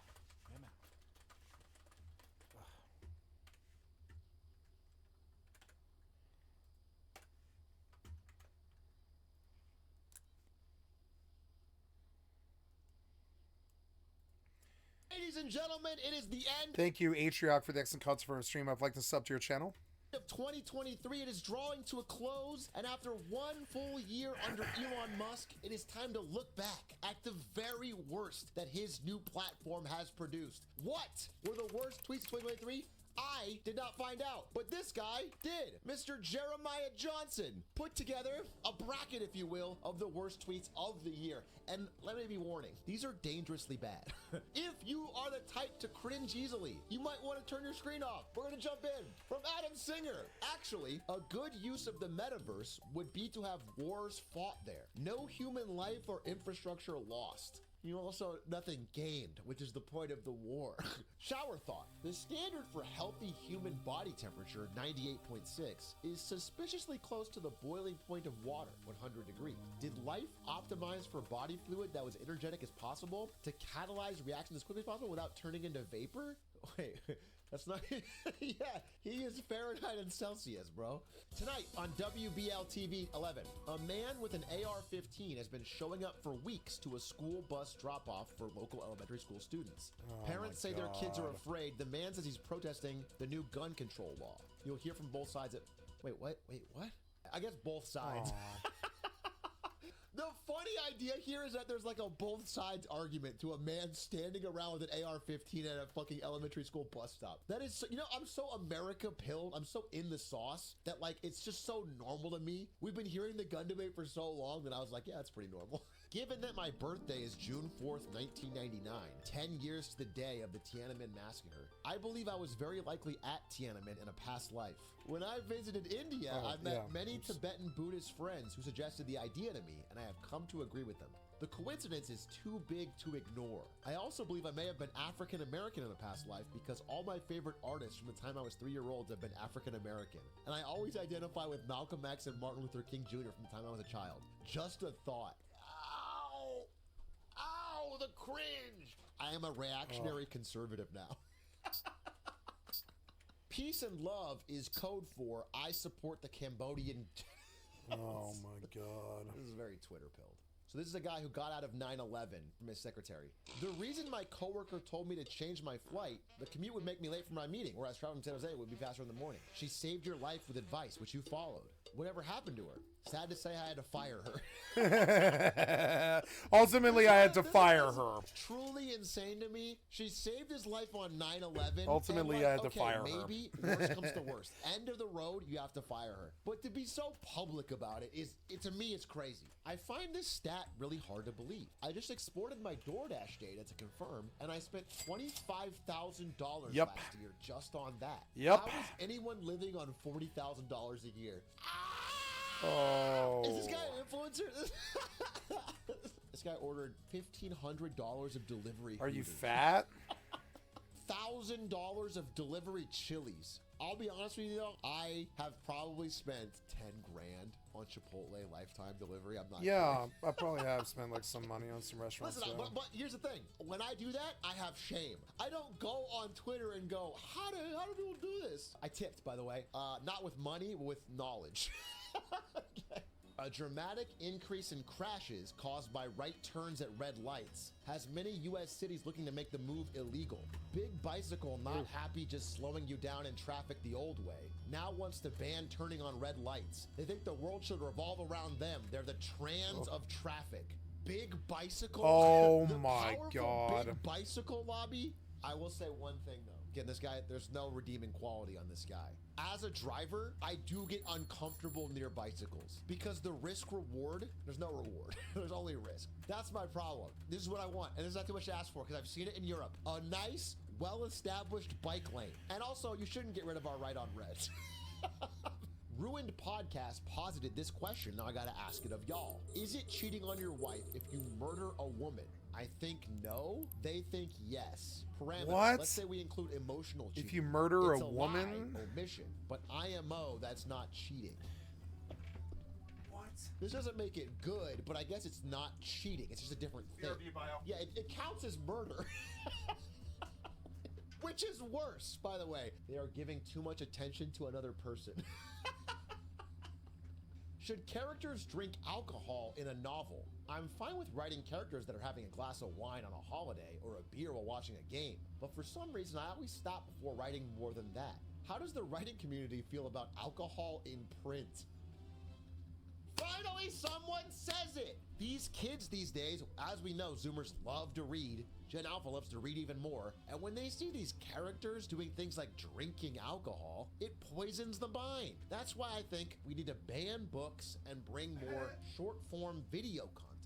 If Hitler was alive in 2023, he would support the transgenders. Adolf Hitler, you think would have the Nazi flag on the left and the trans-ally flag on the right? I think that's asteroid unlikely. is I think depleted. he was famously not about that kind of acceptance. A lot of Christians would have treated Jesus himself like the broke ass he was, respectfully. Especially the mega church pastors y'all be eating up. And that's why I don't take him serious. This is actually true.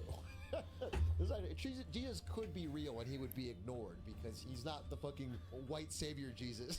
Girl, what? Please be for real. Jesus was not broke. But the Jesus I prefer is I think he was. shredded, 6'3", just completely jacked, white guy, blue eyes, brown hair, white as hell, and rich and flexing. Keanu Reeves would totally shit himself if anyone actually tried to kill him, let alone thousands of evil hitmen. He's just a makeup-wearing salesman. And what he's selling are lies. Violence Oh isn't my sexy. God. Death isn't easy. And karma won't get you. Keanu, try selling truth. That's Oh my honorable mention? That's one of the worst tweets I've ever seen. The asteroid is depleted. Finally, someone This is said what it. Keanu It's been gets. 4 of these movies. This is what Keanu gets. It's like basically a rage dump from some idiot from Reddit. Oh my god. He's wanted us to believe the whole time they were documentaries about his real life. I don't care who does it or why they do it. Let me be perfectly clear. The act of intentional weight loss is fat-phobic / anti-fat. You cannot lose weight intentionally without your actions reinforcing the anti-fat idea that anyone can just lose weight. True! Tell this to everybody in the gym all the time. What the fuck are you doing, you fat-phobic fuck? Okay? Democrats just turned Donald Trump into Tupac. This is the mugshot, right? And Tupac would have been a big fan of Donald Trump. If oh my God. No, he wouldn't if have. MLK were alive today, I have no doubt in my mind that he would be close friends with President Trump. Two men who risked everything for equality. Oh Two men my who were God, are you fucking serious? That's like saying Jews for Hitler. It's the old Jews for Hitler thing. MLK and Trump would be best friends today. Yeah, yeah. I totally believe that. Yeah. MLK and DJT would have so much to talk Oh about. my And it's an AI God. photo. The most disrespectful fucking bringing back of King's memory. To have him almost leaning in for a fucking smooch. This is uncomfortably close. They're sharing one drink.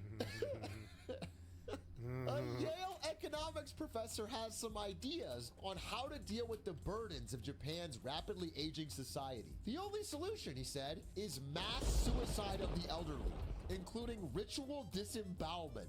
That's fucking true. I feel like this guy got cut off in traffic by an old person once. Today, with CD1 Los Angeles, we unveiled Lost Sombrita at Unit in 3rd. This new design pilots a low-cost infrastructure that can be quickly installed to improve the transit experience, so we get better lighting and shade.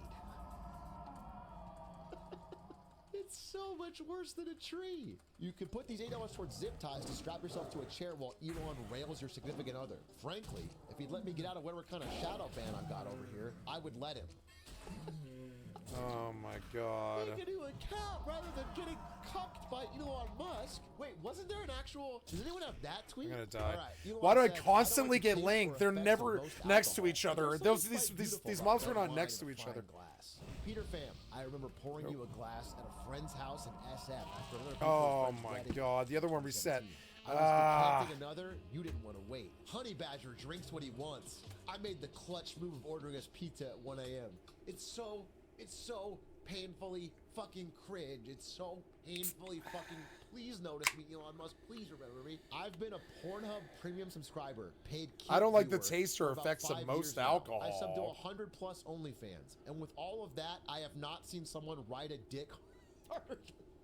So Sesame Street tweeted, this Pride Month, let's celebrate diversity and unity and spread love and acceptance. Together we can make the world a kinder place for all. And then It's Tiff says, so y'all can teach 6-year-olds that it's okay for Big Bird to go balls deep into Elmo, while Count, Bert, and Ernie gangbang Grover and infect the whole damn street with monkeypox. Oh Yeah, no- my God.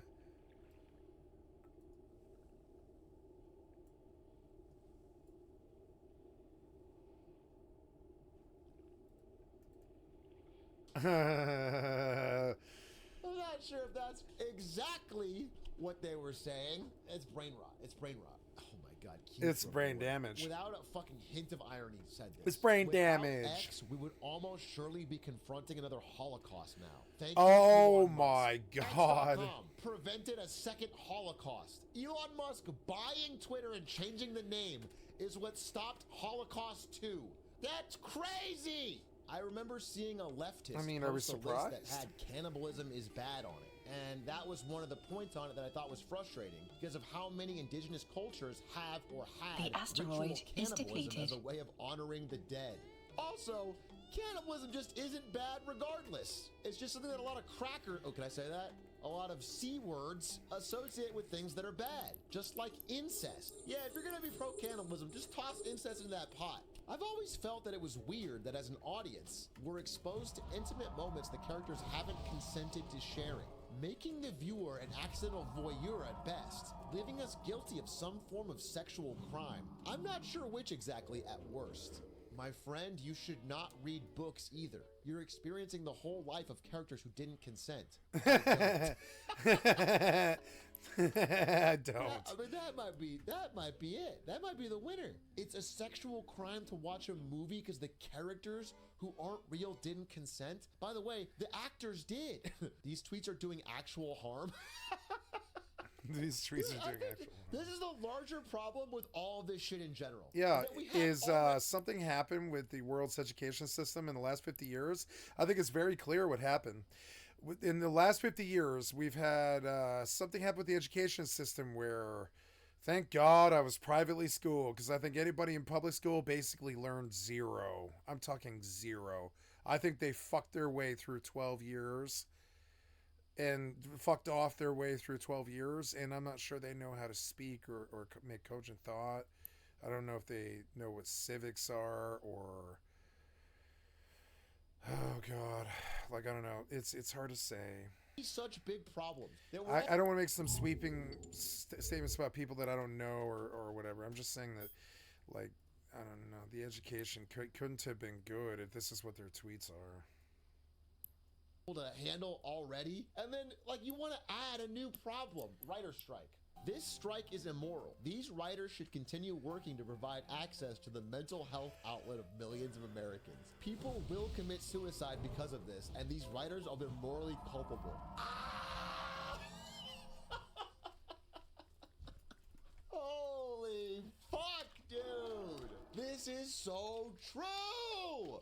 Bob Iger should be allowed to milk you for every penny, and you should not be allowed to strike because if an American citizen doesn't get the next season of Young Sheldon, I don't see the body. They Seems will very commit weird. Suicide, and their I guess blood he is on released your the medium. hands. That is a fact. I have no patience for reactionary and fascist art like Everything Everywhere All at Once.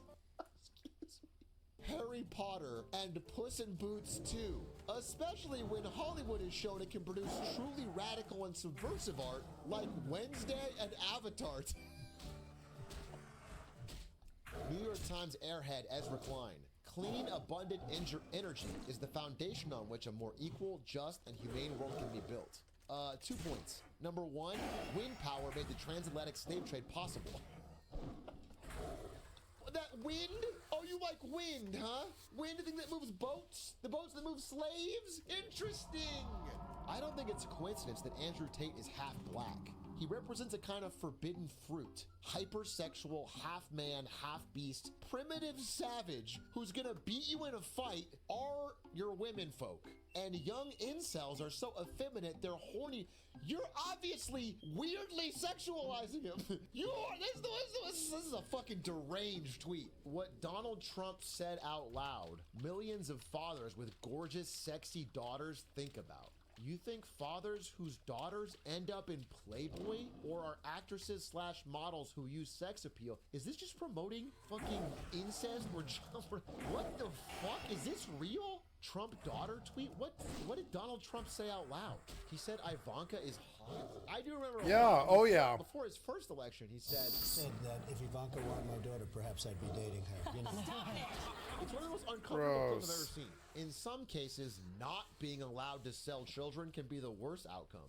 For instance, what's funny is there's nothing down here, right? There's nothing that could change my mind. He's the human pet guy? Please consider this following scenario. It's 5 to 10 years from now. You're sitting in a restaurant enjoying a lovely meal. When I walk in accompanied by my wife, my children, and my human pet, whose genitals are covered as it enters on all fours and is wearing underpants. If my family and I then make an order of our own at the table next to you, in what way have we infringed upon your freedom? What rational basis do you have to demand that we leave our beloved pet at home? Heck it all. Let's consider a more... I love owning a human as a pet, but censoring heck. Okay, this is actually fucking disgusting. I don't even want to read this. I'm getting more and more afraid to click as we get deeper into this bracket. Forget that I can do that. That's actually really good. Was a human trafficker. Harriet Tubman who helped people escape from slavery. She's a human trafficker. That's fucking insane. Yesterday, I asked for windows to be opened. Do better, Air Canada. They're asking to open the window on a fucking airplane?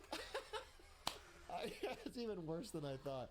Adoption and foster are always 100% human trafficking. Oh my god. What?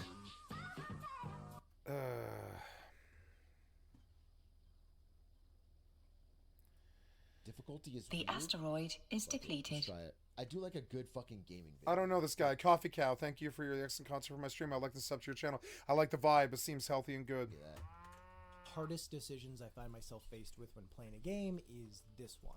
It's almost always the first choice you make, and it is one of the biggest deciding factors on what kind of experience you're going to have. It's extra tough if you're streaming, I want to tell you this. I had a long conversation with XQC about this, where his theory is that everyone's going to call you a pussy if you don't pick hardest. But if you pick hardest, they'll leave because the game takes too long to get through. So what you should do is pick the absolute easiest and force it down mid.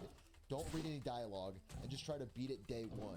That was XQC's plan. That's what he told me. He said, this is the big streamer way to do it, is pick the easiest possible difficulty, force it down mid to get through the cutscenes, and then everyone watches it day one. Which he's probably onto something. Because there's like I've noticed that if you play a game, once you get to day 2 or 3, people haven't watched all the farts and they churn out because they don't understand what's going on. So it's a real thing. But also, I am susceptible to my own personal brain rot where it's like, I want to pick the hardest one. I did that even before I streamed, but it's even worse when you stream because you're like, you want to just do the hardest thing. I don't know. It's a tough call. I've never really tried the other way, but I think I do want to try like not. Going to have. For the longest time, it's something I never paid much mind to, always just selecting normal or whatever seemed to be its equivalent, because I figured that must be the intended experience. Like, it's literally called normal, so you'd assume the game must be best balanced around that mode. But more recently, I've realized that's not always the case. One example of this that I've touched on a bit in the past can be seen with The Witcher 3. Its normal option, Story and Swords, provides a decent challenge and certainly will be a good option for some, but I found it to be underwhelming as I was able to pretty easily beat the game without engaging with most of its systems. Aside from a few tutorial quests that I mean, force me this is why I really fucking love games that have no difficulty level. I don't even like the choice. The choice already annoys me. I like a game that's hard, but there's no other way to play it. So it's just like, that's what you have to just deal with it. I don't like having the option of, he's probably gonna talk about this, but whatever, I want to, like Paper Mario. Yeah, like Paper Mario, okay? A game that's fucking brutally difficult, but with no way to turn it down, so that like, it's a gauntlet that I must go through by myself. to use alchemy in the bestiary, I pretty much ignored them entirely, because in the time it would take me to read up on a monster's weakness and create an oil or decoction to Wait, the exception is Pokemon because the difficulty in that is so easy. Yeah, I agree. I actually would love if Nintendo, just for once, God damn it, Nintendo and Game Freak, just for once, dude, make a fucking serious, hardcore Pokemon game. Just try making it for the fans that have been around for 20 years. It would be so sick. Just a really fucking good one. With like side quest bosses and fucking shit that's really challenging and Pokemon that are fucking super hard to catch and just shit that like makes you, God, it would be so sick. They are games for little kids. They were games for little kids, okay? Pokemon has fans of all ages now. There's more than one audience it can support. help me take it out, I could have already killed it and been on to the next one. Using those mechanics didn't feel worth my time. I want to see Pokemon disfigured after fights. That's not what I said. I meant difficulty hard. I don't mean fucking Pikachu's eye gets torn out. I don't mean Mortal Kombat fatalities in it, dude. I want a difficult challenge that requires you to actually learn the mechanics of the game and not just pick Squirtle or the equivalent at the beginning and solo level it the whole game and one-shot everything. I want like the teams to matter. Which is a bummer because they're interesting systems that encourage exploring and engaging with the world and lore in meaningful ways. They are an important piece of what makes The Witcher 3's gameplay loop feel so good. But as I didn't use them, I missed out on most of that. And once I finished my first playthrough, I walked away feeling bored and unimpressed. Then last year, after a handful of failed attempts of getting back into it on a higher difficulty, I finally fully dedicated myself to a Death March playthrough. And it felt like an entirely different game. All of the mechanics I once ignored became integral to my success, as certain fights were simply impossible without them. It encouraged a playstyle that pushed me to learn about the world and think carefully about every encounter, making me feel like a Witcher instead of a typical video game hero. And this made it so much more distinct from most other open world games I've played. Now, I don't think Death March... Is Raz in chat? Is there any chance? Sometimes he's in chat. Because I wanted to ask, he really is a gamer. In terms of like, just, I'm going to go back and replay a game. I'm going to play a single player game again. I'm going to just take 2 weeks and play The Witcher again on hardcore. Like, he games. Playing across genres, playing new games, and then playing the same games again. which is like, I very rarely play a single player game again. And I wanted to ask if now that it's sort of his job, if he feels more pressure to do it. Now, you know what I'm saying? Like, did he do the Witcher 3 playthrough out of love before YouTube? Just wanted to do it, or does he? I wonder how that changes things for him, and I'm interested. Which fixes every issue with the game or its combat, but at the very least, it got me to approach it in a much more enjoyable way than I did the first time. The thing is, if I hadn't read up on it and been told by friends to give Death March an honest shot, I never would have known to try it. And even if I had decided to start with it unprompted, I would have changed difficulties almost immediately, because the first encounter absolutely wrecked me. Like, I died over 5 times to these stupid ghouls. On Death March, they have the capability to take you out in just a few hits, and as you don't have any notable gear or items, there are no advantages to lean on. Also, Bro, given my pretty simple... I remember I did Resident Evil, what was it, 8? Hardcore, the hardest mode on stream. The very first fucking fight in the village. That village, I spent like a fucking day, dude. Get to the river. I remember just running in circles in that fucking village over and over and over and over and over again on hardcore, because they were all bullet sponges. I had one little pistol, and I didn't understand that you had to die in the right spot. That scripted death, oh, so fucking annoying. God, that was crazy. Experience on Story of Swords, I wasn't used to needing to dodge so frequently or wait for openings to attack. So Yeah, it was took me the a hardest good part of the while whole to get game. those things down. Had this been my first playthrough, I would have made the very fair assumption that I was in over my head, as dying so many times during what is for all intents and purposes still part of the tutorial is a pretty clear sign that you should turn the difficulty down. But in reality, Death March isn't nearly as punishing as this first encounter makes it out to be. To be honest, I struggled more with this fight than any other I came across throughout my 100+ hour playthrough, and the only thing that killed me more than these ghouls was gravity. My Been there. whole experience with The Been Witcher there. 3 illustrates one of the bigger issues that comes from having difficulty options. If players don't pick the right one... I forgot. The reason I brought that question up for Raz, and the reason I'm thinking about it, is because I played Witcher 3 and really loved it before I was a content creator. I just played it. I just sat down and played it, and I enjoyed it, and I explored the world. But I would never play it the same way on stream, and I don't think I would even enjoy it the same way on stream. Like, if Witcher 3 came out today, I think I would skip it. Which is kind of sad. Yep. Like, that's not fun. And I've never played Blood and Wine, because Blood and Wine came out later, and I heard it was good, but I would have, I think, if I was in a different spot. So I guess I'm interested. I wonder if that has changed his perspective or not. Yeah, I think I should play it. I mean, I'd love to play it, but it's just not a stream game, and I always feel like it's... The thing, when I first started streaming, early pandemic at NVIDIA, the real appeal of it to me was not anything about a community or anything about building an audience or whatever. It was because I had this voice in my head whenever I would play video games that says you're wasting time. But when I did it on a stream, the voice was not there. The It was like, asteroid this is good. depleted. It's a content. And so I was able to just play games, and it was fine. Not schizo. Not schizo. I'm just saying that is what the appeal was to me of streaming. But now it's like a different voice now, where it's like, this is a bad stream game, which is interesting. It's an interesting evolution. There's almost no escaping the cycle. I'm still gonna beat Liza P, and I played a ton of Liza P knowing that was not a good stream game. I'm not saying it's entirely. I'm just saying I'm now. It's like once you know a fact, you can't erase it from your memory. You can't pretend you don't know it. And it's my brain is just aware of that thing, which is annoying. I have to tell myself to ignore it rather than It can turn a just game not they know would it. otherwise really loved into one that never manages to impress them. And it all starts with having to make a guess of which setting will be right for them. If it were just about players having to assess their skill level in any given genre, that'd be hard enough. But they also have to contend with the fact that every title is balanced differently. And a hard mode in one game is It's not... also, sorry, I'm talking all about me here, but I'm contextualizing this through my thoughts. It's also it's not an impossible problem. Like, it's technically a problem I could solve by getting better at doing what Northern Lion does. Northern Lion has solved this problem, and it's because he has figured out how to banter completely irrelevant to the game. He literally doesn't have to care about the game, which is a great, so it doesn't actually matter. He can kind of choose what he wants to play. And even then, he abandoned some stuff, some games that don't work with viewership. So there is a solution to this problem. Like, the problem is I like talking about the game, generally. Not all the time, but I generally like talking about the game. So it's like something I got to work on. It's like if I want to do it and if I want to have all my cake and eat it too, I have to work on that. Not the same as a hard mode in another. Honestly, when it comes to The Witcher 3, I still don't know if the reason I like Deathmarch so much is because I'm an above average player or because CD Projekt Red did a bad job of picking out what their default mode should be. When playing No, something it's CD new, the only thing I can CDPR really base isn't my a good decision off company. of is what difficulty level Simple I work enough. with Yeah, for there's a other tough way- games. And yeah. even though it might get me close a lot of the time, it obviously is a flawed way to do it because it is using irrelevant information. It takes actually playing something to have any real idea, but as I already pointed out with the ghouls, even that can be misleading.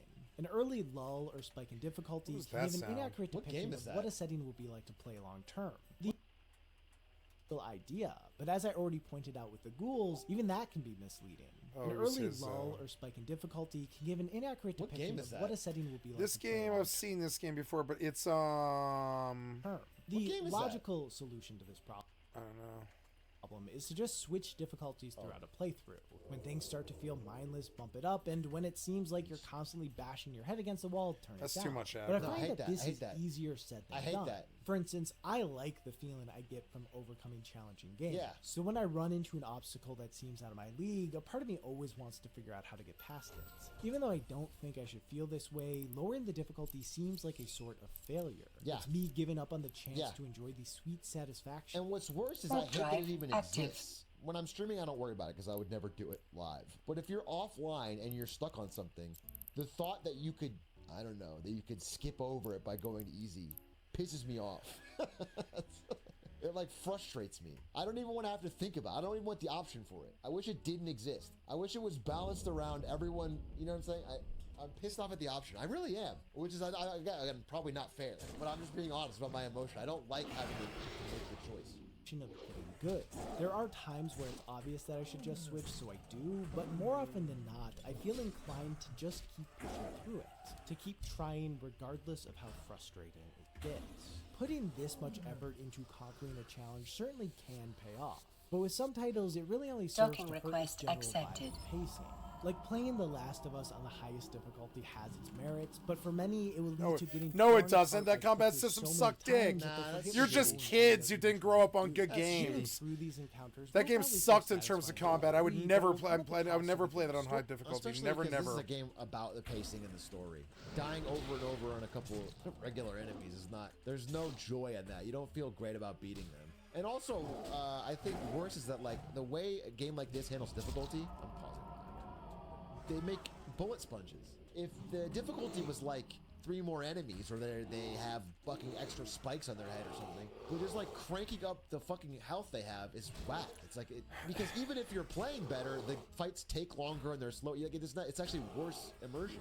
Story, which I'd argue is a much more important aspect, especially during a first playthrough. As for turning the difficulty up, I'm often resistant to do this as well because I never know what's coming up ahead. If I bump it up but then the next area is far more challenging, I may have to turn it back down again, which would feel kind of bad. Furthermore, I worry that jumping between difficulties might undermine certain moments. If a section feels especially easy or hard, there very well could be an intended and important reason for that. A pretty famous example of this sort of thing can be seen with God of War 2018 when Kratos is preparing to go to Helheim. In order to weather the conditions of the realm of the dead, he has to retrieve the Blades of Chaos, weapons from his past that he hopes to keep buried.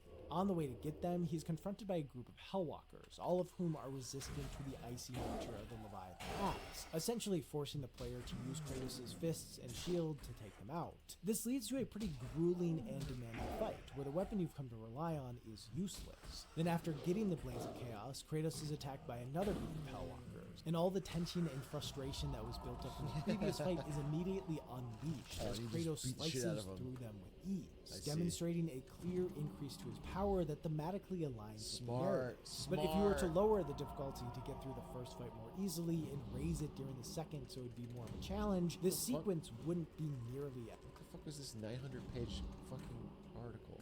I was recording an ironic Genshin wishlist video while doing a Shonen tier list. Good luck. I got banned. Yeti banned you. That's tough. Admittedly, it is unlikely that That's someone tough. will change the difficulty during this section, as it isn't long enough to cause so much frustration that they Happens. feel the need to switch, but just knowing that games do this sort of thing always makes me wonder if I'm in the middle of a sequence that will soon have a big payoff, or playing on the lower difficulty. Even if I didn't let these mind games get in my way, changing from one difficulty to the next doesn't even guarantee that it will balance things perfectly, as there are so many different aspects of a game that can affect how easy or hard it is, and in a lot of cases, changing the difficulty will shift all of them. So if you're Oh playing my an god, action-adventure the title on bleed. medium and Why do feel you like the link puzzles so aren't much? It's exactly so what annoying. You're challenge, so the far combat away from seems each other. trivial, changing it to hard may address your issues with fights, but it might come at the cost of puzzles becoming frustrating. I love that 19 seconds was more like 4. It was like 4. Well, I guess he bled me out. When He bled me players out. are That's able son to of a adjust specific aspects No, like how aggressive my enemies God. are or how much time they have to No, solve a that's not a puzzle or the solution. amount of experience they get from winning a fight, it makes it possible Bro, for how am I supposed to know that as a player? I gotta figure out whether I want them to be fucking grounded attackers or what. That's ridiculous. That is such a complex solution. That puts so much onus on the player to design their experience. for any given player to balance the game in a way that is just right for them. At least that's how it works in theory, but I found that in practice it's much more complicated. I do appreciate the idea of being given full control over my experience, but more often than not, having these options quickly becomes overwhelming. Because when playing a game for the first time, I have no idea. Don't set what up a settings question will like lead that to and the then optimal say- experience. And frankly, I probably wouldn't fully know on a second playthrough either. More options may give players the capability to perfectly balance I the didn't let 'em difficulty of cook. the I game, didn't but let 'em that cook. doesn't mean they have the know-how to actually do it. Now, if there are just a few options to pick from, it probably won't be that tough to figure out what to adjust. But the fewer options there are, the more likely it'll be to run into the same issues as games that don't have any customization. When there are a wide range of options, though, it can take a ton of trial and error. Is he gonna talk about Resident Evil 4 and its auto-scaling difficulty? Where if you're getting your fucking ass kicked, it like starts removing enemies and they walk slower? You should talk about that? Okay. To figure out what works best, to see how different settings interact with each other to augment the difficulty. And I think for most players, putting a bunch of effort into troubleshooting a game's difficulty in the hopes of finding the right balance isn't how they want to spend their time. They're not the game designers. They don't have a good grasp of how Right. any small change may impact their long-term enjoyment. Also, constantly modifying various aspects of a title to see what works best can create a disjointed experience, Yeah. and that might make it It's harder cringe. to This get is- into or appreciate. I don't know what fucking game this is, but this menu would make me want to quit. This is bullshit, dude. I do not want to pick all this shit. I want you to design an experience. Title. At the end of the day, most people just want to play video games without having to think about it. To clarify, I'm not trying to advocate that games should never include this kind of customization. Honestly, I really do like the idea of it, and I imagine there are plenty of players out there who get a lot of value from being able to make these small, specific adjustments. Really? However, I've learned that I don't enjoy the process of figuring it out, which typically leads to me ignoring them, but still always wondering if I can make things better. In general, it's kind of nice when I am not solely in charge of the decision, when the game gives some sort of feedback of what is right for me. One approach like this is when a game puts the player through some type of measurable test in order to judge their skill. The first time I ever experienced something like this was in Call of Duty 4 Modern Warfare. The intro puts the player through a typical tutorial assault course, and the recommended difficulty is determined by how quickly they clear it. This seems like a great approach. Is there a speedrun of this? I want to watch it right now. COD 4 intro speedrun. It's the most played speedrun in COD 4. Well, I found one in world record 8.7 seconds.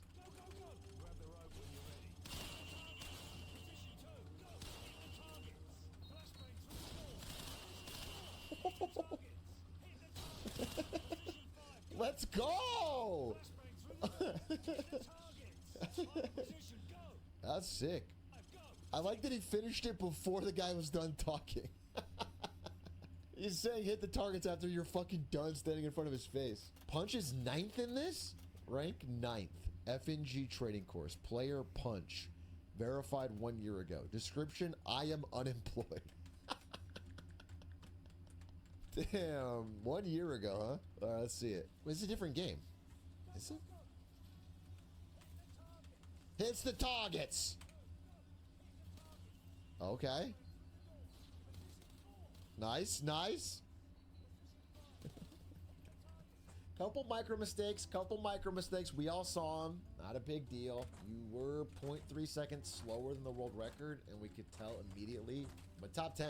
Can't go wrong with top 10. Approach, as instead of making the player judge how good they are, the game itself takes a sample of their gameplay and tells them how prepared they will be for the challenges in store. Of course, while this is an intriguing approach, it doesn't mean that it comes with no issues or uncertainties. For instance, judging someone on how good they are at a game when they're first getting the hang of it isn't the best sample of their actual skill. If a player runs through the course once while still figuring out the basics and doesn't give it another try, there's a chance they'll be recommended too low of a difficulty. On the other hand, if a player does what I did the first time I played COD 4 and stubbornly grind the course over and over again until they've practically memorized it and can do it fast enough to be recommended veteran, then they will almost certainly be setting themselves up for failure, as doing Wait, that doesn't why? actually make them good at the game. No, but if you're the type of person who does that, you're the type of person who probably wants veteran. That actually makes a lot of sense. If you're gonna grind it anyway, Game. It just makes them good at that very specific challenge. The tutorial does test the player's reaction time and how well they can position themselves, but it doesn't account for other important aspects like their decision making or ability to avoid taking damage. It is just one small piece of what makes a player good at the game. is veteran COD bullet sponges? Or what is the deal with veteran COD? And this sort of approach becomes even more questionable when looking at titles that don't rely on precision or quick reflexes in the way that shooters do. Take The Witcher 2 Enhanced Edition, which came out a little... Is it like my closest experience would be Halo? Worse than Halo on Legendary? I mean, Halo's pretty brutal on the highest difficulty because you get one tap by a lot of things, and it's really annoying. Little under a year after the base game, and added a tutorial that has Geralt fighting in an arena against various enemies and monsters. At the end of it, the player is put up against a handful of foes that get increasingly more powerful, and the more enemies they are able to kill, the higher the recommended difficulty will be. However, the arena is not really representative of how players will normally approach combat, as it mostly ignores the whole preparation aspect of the game. Also, the tutorial has no way of assessing the way in which the player kills or dies to the various enemies, which can lead to a bad recommendation. Generally, a player with a fair bit of skill is more likely to take risks, and even though they may have a grasp over the combat, as they are playing more aggressively, there is a higher chance of them making a small mistake that costs them their life. Okay, whereas someone with less skill who plays as cautiously as possible could theoretically take out each of the enemies if they have enough patience. And due to how The Witcher 2 recommends difficulty, both players would be given settings that don't make sense for them. This can have a ton of consequences, one of the most notable being that it might condition the less skilled player to approach every encounter as conservatively as possible, which isn't how the game was really designed to be played. Of course, all these titles do still give players the option to pick whatever difficulty they want, but it's hard to go against what a game recommends, as you'd assume it has a better idea about things than you do. Even though this approach is cool, it clearly is not the most effective way to determine player skill. And I think the fact that more games don't use it is proof of that. The reality is, with most titles, there just isn't a good way to measure a player's skill quickly. Frankly, one of the most important things a player can have is game knowledge, which is a hard thing to test for, especially in a tutorial. And that's why assessing a player's skill for a longer amount of time and That's why at the beginning of every game, all players should be required to read the full wiki. And it should like eye track you to make sure you can't skip. And you have to watch a full wiki on all the mechanics and items and how they're used, including spoilers. And then you have to watch a YouTube guide from Fextra Life. And then you are allowed to play. further into a game leads to better results. The way this is typically done is by dynamically shifting the difficulty based on how well or poorly the player is doing. Most games have this to a degree, although we don't always think of it as a difficulty modifier. For example, a lot of titles will drop more health or ammo when you're low on one or the other. While it's easy to just see this as common sense and not something tied to difficulty, if a player is constantly out of ammo, there's a good chance it's partially because they are inaccurate with their shots. And if they're always low on health, it most likely means they're taking hits they don't need to. So being given these things as a result essentially makes things easier for them. It's a small adjustment that doesn't shift the core gameplay, but it does balance things out for those who aren't as skilled. There are, of course, far more impactful implementations of dynamic difficulty. Take the Resident Evil series. Depending on how accurate your shooting is and how often you take damage or get killed, enemy behavior and even the amount of them will change, making things more manageable for those who struggle by having enemies be less aggressive and giving a nice bit of... They do this in Resident Evil 8 too? That was just 4.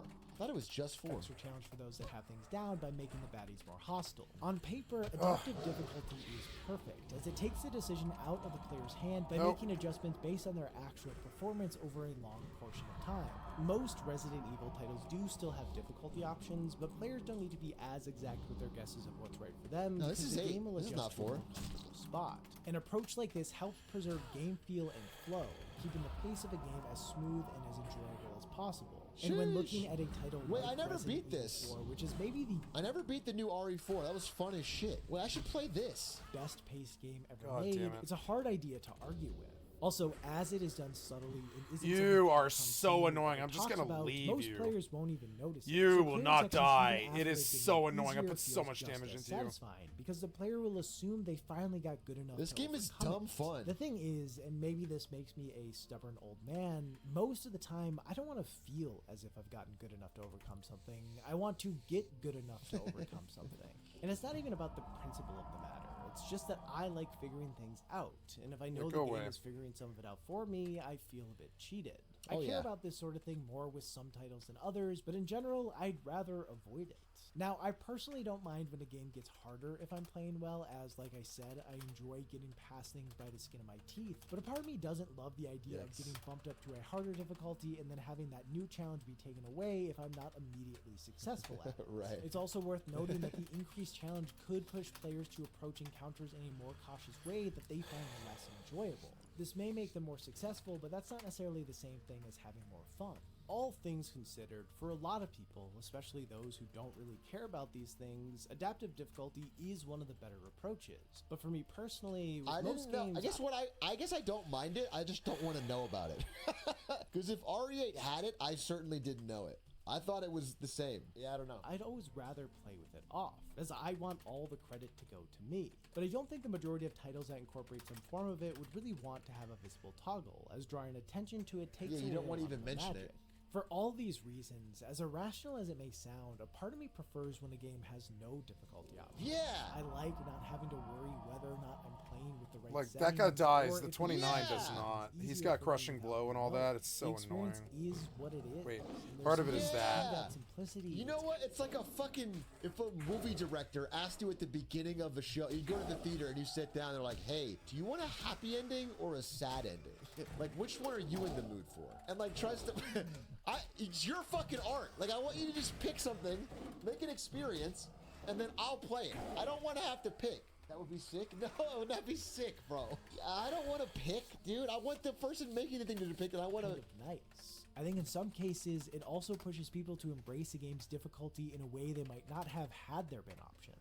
And yeah, I'm sure you knew I'd get here sooner or later, but this is the part of the video where I start talking about Dark Souls. The Souls series, and really every modern FromSoft title, has become the centerpiece of difficulty discourse, and that's because the relentless nature of these games is one of the major reasons many have become so attached to them. There is something about their cruel and bleak worlds that is strangely compelling, and the gameplay feeds into that feeling so well. They present so many challenges that take a ton of effort to Sekiro, go overcome, so game! getting to the point where you are The able GOAT to overcome game! them feels incredible. With most titles, the gap between having and not having a great grasp of the core gameplay is going to be noticeable, but more often than not, people in either camp will still be able to progress. But with Dark Souls, that is not the case. That gap makes all the difference in the world, and while there are multiple approaches of how to close it, at one point or another, the player has to figure out how to do it.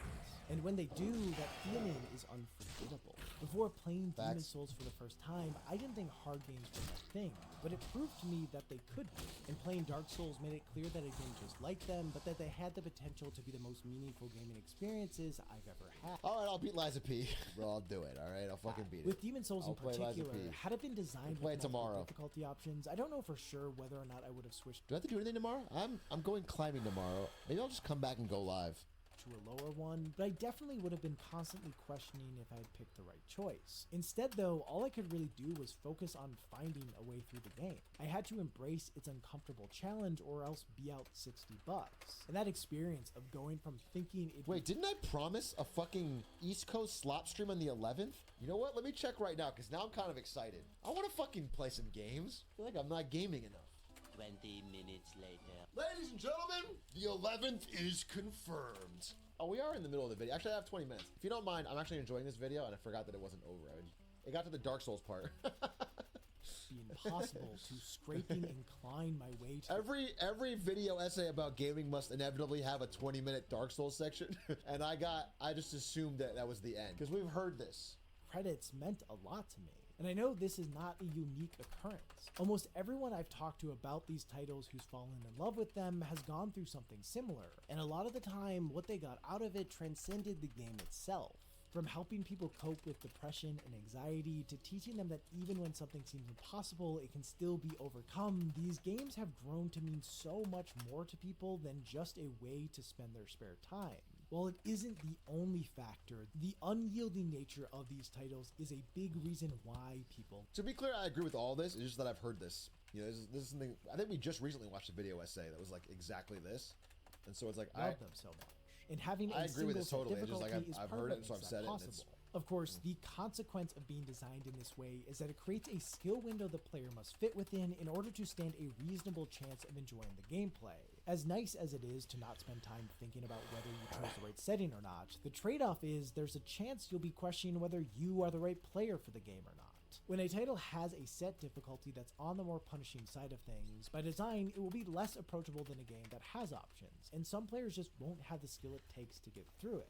And that idea is daunting and can make it hard to want to engage with them in the first place. With that said, when it comes to a lot of titles that fall into this camp, like Dark Souls and pretty much everything else FromSoft has put out in the past 15 years, the skill needed in order to play and enjoy them isn't nearly as high as their reputation makes it out to be. Many people agree with that, but I also want to say, like, this is the dirty secret of it. And I guess I'll just be the fucking brave enough one to say it. And I don't like the people that are fucking difficulty gatekeeping weirdos online. But also, as human beings, we define this stuff in relation to other human beings. So the fact that some people can't beat it and don't like it and like get turned out and lose is what makes it satisfying.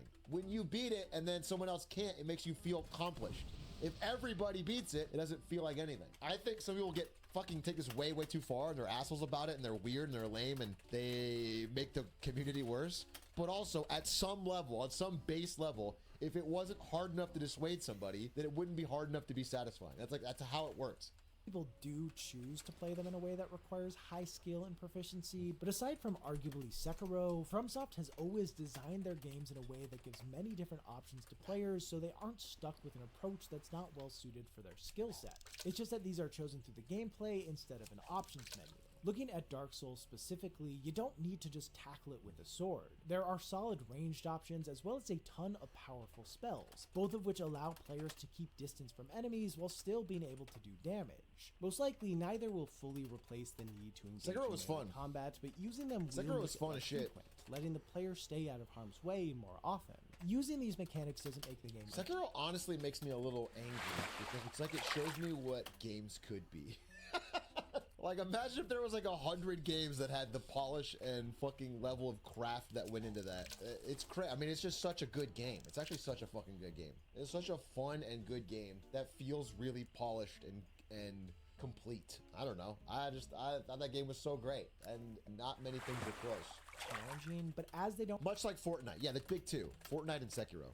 Require the same level of precision that fighting an enemy with just a sword does, they do make it possible for players that don't have a quick reaction skill set to find success. The most useful mechanic to help players overcome tough challenges, though, is the summoning system, which allows them to fight alongside NPCs or even other players. Having a summon does increase the health of bosses, but the vast majority of the time, that shift doesn't come close to outweighing the benefit that comes from having a partner. Playing with a summon fundamentally changes the dynamics of every encounter. It becomes less about fully learning a boss's moveset and more about capitalizing on the moments that their focus is on the other person. This doesn't lead to fights being mindless, but it does make it easier to find an opening to attack. NPC summons are available for any bosses, and player summons can be placed at pretty much any of them, so with enough luck, there will be an option to bring in some help. In general, I find this approach to be pretty cool, as it pushes players to discover what mechanics are best suited for them.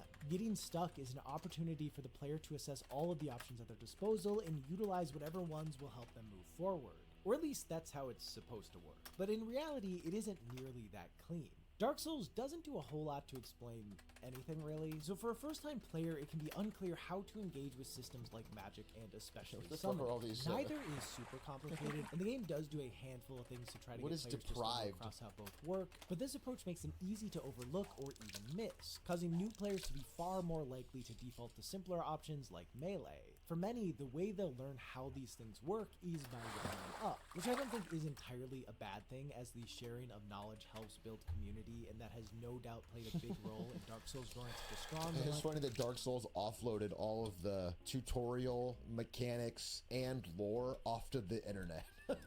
I just said we can't figure out how to make these fit in the game, so we'll just But also, it can be frustrating when mechanics Let that you would guys benefit a figure player it out. immensely either take a bit of luck or an external source to figure out. Also, as far as summoning goes, it relies on having humanity, which is a relatively scarce resource, so if a player runs out, they no longer can get assistance until they find more. Mix this with being susceptible to getting invaded when in human form, and it creates a bunch of hoops struggling players need to jump through to get the help they need. And some of those hoops just aren't very fun. Like, in order to be able to use summons consistently, struggling players will probably need to farm humanity, which sucks because killing these stupid rats over and over again is not compelling gameplay. is the compelling gameplay.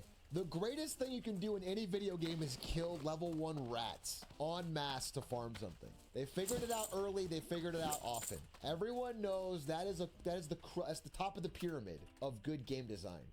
But a decent amount of people will feel incentivized to do it anyway. And this is a major problem that comes from using And they have to be difficulty rats. as a way to incentivize engaging with the title's various mechanics. It can instead lead to unfortunate player behavior. When I think back to my first experience with Demon Souls, as much as I find myself romanticizing it now, I didn't really find the moment-to-moment gameplay to be all that fun. I never got good at fighting, and I died so many times that I barely even had the option to use summons. So to get through the game, I did stuff like this, and this, and That stuff this. can be fun, I though. would grind the That same shit can group of actually be enemies really for far fun. too It's long still so I could get satisfying. souls to level up and buy as many arrows as I could afford in order to cheese bosses. This isn't an invalid way to play Demon Souls, Dark Souls, or any of the others, but This is only unfun when someone tells you how to do it. But if you're a player and you're stuck on a boss and suddenly you find like a corner they can't hit you in or a place you can shoot arrows and you beat them, it actually feels incredibly satisfying because it feels like you're being creative. Like you got one up on the developer. It's very cool. If it happens every single time, I can see it being annoying, but every time in my life that I've found something like this, it feels awesome. It feels really cool. It's like a unique thing. The only thing that sucks is when someone tells you. It's like, oh, just go to the corner and do this. Then you feel like it's fucking lame. Then it sucks all the joy out of it and you're just accomplishing a cheat. You kind of have to invent your own cheese for it to be fun. as someone who has now beaten pretty much everything FromSoft has recently put out, I do think it is the least enjoyable approach. However, for some players, it will feel like the only approach, and depending on their skill, it might be. While I do like the Dark Souls design philosophy of presenting all players with the same challenge and giving them a wealth of gameplay options so they can find what works best for them, it does have the potential to create a disconnect between how a player wants to play and how they Like sometimes when you're fighting a boss in a game near a ledge or something, and then something glitches or goes wrong and they fall off and die. Like you've been struggling on this boss, but this time they fall off and die and you get an instant win. It's like a huge, hilarious moment. You laugh out loud. It's super funny. It's great. It's just emerging. Yeah, it's emerging gameplay. That's fucking awesome. need to play. Like, it's great that summons are an option, but as I said before, they do fundamentally change how boss fights work, and it leads to a much different experience than fighting them solo. There is nothing wrong with either approach, however, if a player prefers what combat feels like without having a summon, but gets completely stuck on every boss they try to take on alone, they'll kind of be forced into using one if they want to progress. And as using summons is so What's wrong with that? different, doing this won't really help them get better at fighting bosses alone, so it doesn't even act as a way to build up to a new challenge. On the other end of things, more skilled players who enjoy summons, whether it be for lore or gameplay reasons, may feel like they can't really use them without things getting too easy. Obviously, they can just do a second playthrough with summons that's less focused on the challenge, but I don't think it's ideal that they'll feel the need to ignore the mechanic on their first in order to maintain a certain level of difficulty. In FromSoft's pursuit of having everyone face the same challenge, players are pushed towards or away from certain mechanics largely because of their skill and not their preferred playstyle. Depending on what what group they fall into. they'll Okay, have well, completely I don't know if I agree with that, 'cause that implies that skill is like a fixed thing. I think the whole point, all of the video essays about Dark Souls and all of the fucking good that it says it comes from the fact that people recognize, they wake up to the fact through a video game that skill is not a fixed thing and it's something you can practice and improve. I think that's the best thing the games have ever done for anybody, is that they've wakened them up to the fact that you can be bad at something, practice it, and then get good at it. And you can do that with anything in your life. experiences that don't really resemble each other in any notable way. I don't think this is inherently a bad thing. For many players, this approach will get People really don't want to grind a boss in an hour straight to beat a boss like you. Yeah, I agree. I mean, honestly, I have no problem with someone using summons or magic or whatever. I've never been a fucking gatekeeper. But I do think that is what, if there's any like real life beauty of these games, I think that's what it is. get them to engage with the game in the way that's best suited for them. But for others, it will make them feel like they're only left with bad options. Some players just won't have the skill to beat bosses alone without putting in far more time than the vast majority of people. So it makes a lot of sense to me why someone in that position. All right, H-Truck, I put you on the main monitor now. You're welcome. Sorry for the pressure there. All right, guys, let's kick into high gear. Let's kick it into high gear. We're on Digital Dylan's main monitor. Okay, we're gonna need the best jokes from chat. Snappy, no more sitting around. I'm gonna react as hard as I can. Would want there to be multiple. This is main monitor situation. If they Alert, could alert, drop down alert. to a lower setting that, among other things, had them deal more damage and take less of it, they'd be able to Less of overcome it? bosses in a time frame that more closely resembles what it takes for the average player, while For the still average experiencing player? core gameplay of solo What? combat. And More technically, like average glizzy. Dude, yes. This is that main monitor energy, baby. this is something people can do in Dark Souls. It just requires grinding, a solution that comes at the cost of the core gameplay loop, turning into a tedious waste of time. I know some people will say that these kinds of games just aren't for these kinds of players, but I don't think it's that simple. Not being good at something doesn't mean you can't love it. Feeling skilled out of a game you adore has to be frustrating, especially because there is so much more to these titles than them just being hard. True. And honestly, this is something FromSoft seems to be very conscious of based on how the design of their games has shifted over Yeah, I think the Elden years. Ring handled this really is well. best seen with Elden Ring, which pretty okay. effectively addresses some of the pain points that are common for less experienced players. Yeah, like And Elden in Ring was, typical FromSoft fashion, they even managed to do it without including traditional difficulty settings. Progress on the main quest is gated by a series of extremely difficult bosses. The first and Watch. arguably harshest being Margit. Trying to take any of them on without being properly prepared will most likely lead to failure. So players are incentivized to explore the lands between to collect runes, weapons, and all sorts of other resources in order to get strong enough to take on the immense challenge of the mandatory bosses. The difficulty pushes them to engage with the open world, which is great, as it's Elden Ring's most interesting aspect. Thank you. There are so many things to do, and many of them are sound manageable fun to me. challenges even for less skilled players. While some endeavors will be more rewarding for certain builds than others, players will almost always walk away with their character being stronger than they were before. The answer to getting stuck is to check out somewhere else, and this is a much more satisfying solution than grinding the same group of enemies over and over again. For those who struggle with these games but don't enjoy using summons, this gives them a way to still play on their own without spending time doing repetitive activities. Yeah. As for summons, Elden Ring adjusted how they work to make them far more reliable. NPC summons don't require the use of an item, so using them is always an option. Player summons are still tied to one, but it's so easy to get that it's rarely a barrier. And of course, Spirit Ashes can be used pretty much on every boss, and they offer a wide range of companions to choose from that can help with various challenges. They also can be upgraded, making them a I didn't end up using spirits, but I think the idea of having different kinds of spirits that are good at different things is cool, because then it becomes almost like there's some level of skill to it. You know, you don't just pick one thing and then slam it down mid the whole time. You like have some choices, which is kind of cool. I think they could have leaned into that even more, like make them all slightly weaker but have certain really unique strengths. What do you think of anything? Yeah, I never used that, but I understand that it was like broken. Well, they nerfed it or something, right? very powerful part of Like the Pokemon, arsenal. in a way. All of this not only expands the skill window significantly, but it also gives players more viable and interesting ways to handle the challenge. Now, as much as I wish I could say that this is the perfect approach, unfortunately it does create some issues. Uncovering the secrets of the lands between was my favorite part of the game, so I wanted to do a ton of it. But as exploring had a direct correlation to my character's strength, that resulted in me getting over-leveled quickly. Enemies and bosses don't scale as you level up, which can make a lot of them become trivial. For the middle chunk of the game, I found everything I came across to be pretty easy.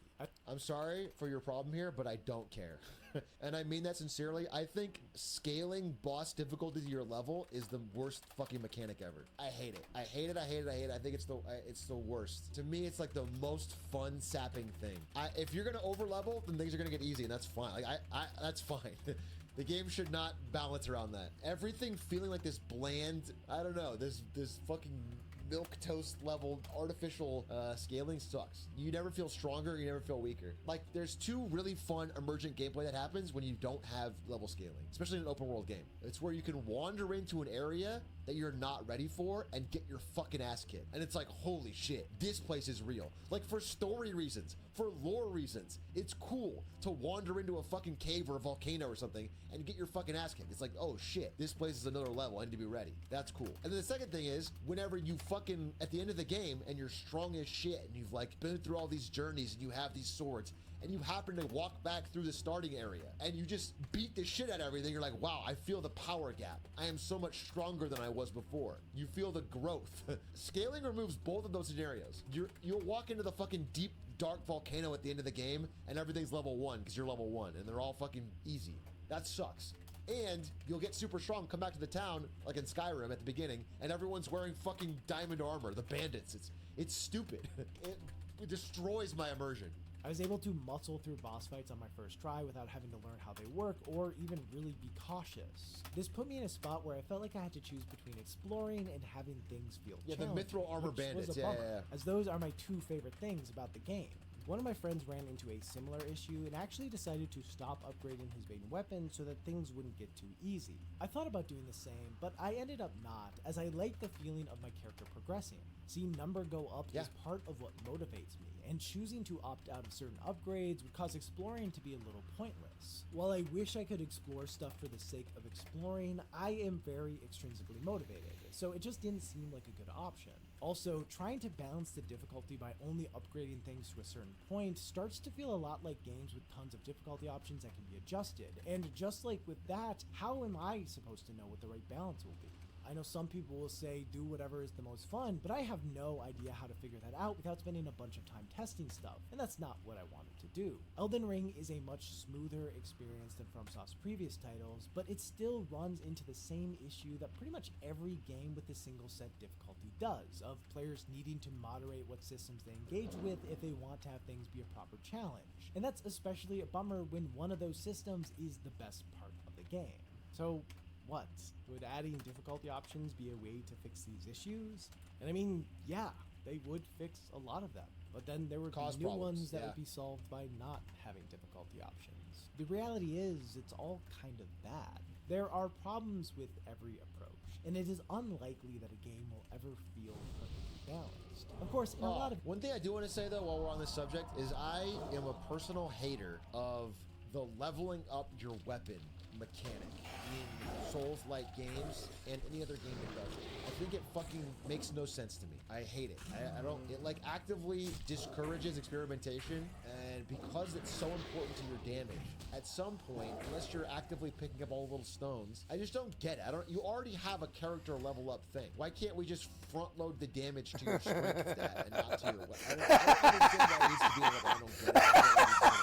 I'm sure there's a damage reason, and I'm sure He's right. Benefits, but to me, I find it so annoying because I would love to experiment more. I like getting better gear, but even still, like, you know, one thing Elden Ring kind of suffers with, this is a very small, minor nitpick, but like, once you have a weapon you like, the rewards in like a random chest are almost always useless. Like, you don't need many things. Like, all the shit you get is often, there's like a lot of empty shit they have to fill chests with that aren't that useful. And so it would be cool if instead there was more weapons, almost like Borderlands, you know, where I could find a rarer weapon that's kind of cool. I don't know.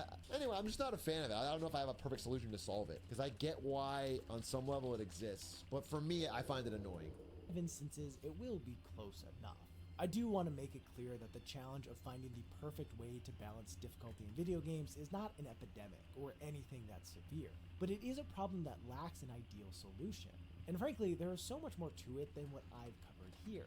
This whole video looks at balance from the perspective of players wanting a challenge that feels suited for their skill level. But in reality, that's not what everyone Silk wants. Song Some win! people love the power fantasy of decimating everything they come in contact with, and others like feeling powerless and whether or not what they do will help them succeed. Or at least I assume they do, otherwise I don't know why anyone would still be playing it. And on that note, there's a ton to be said about how to balance the difficulty of multiplayer games, because for someone to win, a different person has to lose. This is made more complicated by the fact that an evenly balanced lobby is not necessarily a fun lobby, as it can lead to a playstyle that is overly sweaty and disincentivizes doing anything outside the meta. But So I've thought about this as well. I'm solving all the problems today. So there's a real problem with people complaining about skill-based matchmaking, where they feel they have to sweat every time because they're always placed against someone of their skill level, so they can never just swag out. And the solution, in secret, for some people, was for like them to create bot enemies, like in Fortnite. If they create bots, then you can swag out on them and they'll always be bad, and you'll feel good until you realize they're bots, and then you feel like shit. The solution, and I figured it out. Epic Games, instead of wasting hundreds of millions of dollars on the Epic Game Store, which is still unprofitable, just hires a bunch of people to be humans, join your game, and lose. Okay? A professional class of people who will play bad but not quit, so they don't churn out. So now everybody wins. Everybody, even the worst players,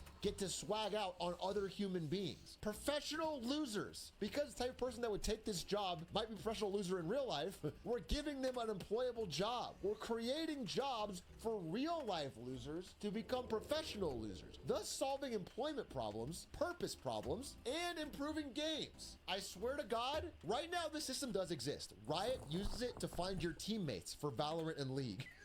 But I'm talking about expanding it to everyone, so you can actually use it to win instead of just lose. It's a great system, and I do think there's real potential in it. alternative means a certain chunk of players will just always lose. So who should be prioritized? Additionally, it's important to consider how accessibility fits in, as even though it's different from difficulty and the two should not be conflated, there is overlap between them. The goal of accessibility options is to address specific issues and barriers that exist for different disabled players, and in some cases that involves including settings that impact difficulty. So developers also have to consider how best to implement these features so that they are actually effective tools for those who need them.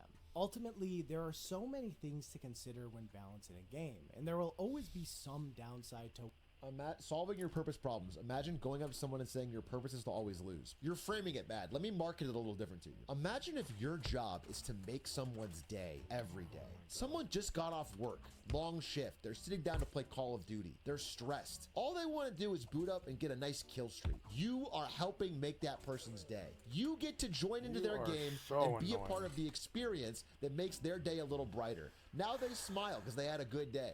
That's your job. You're basically a hero. Welcome to the professional loser queue. You sit here for 18 hours a day and we'll pay you minimum wage. That's my Jeff speech. whatever choice is made. There are just too many of us and we're too different for there to even be a chance.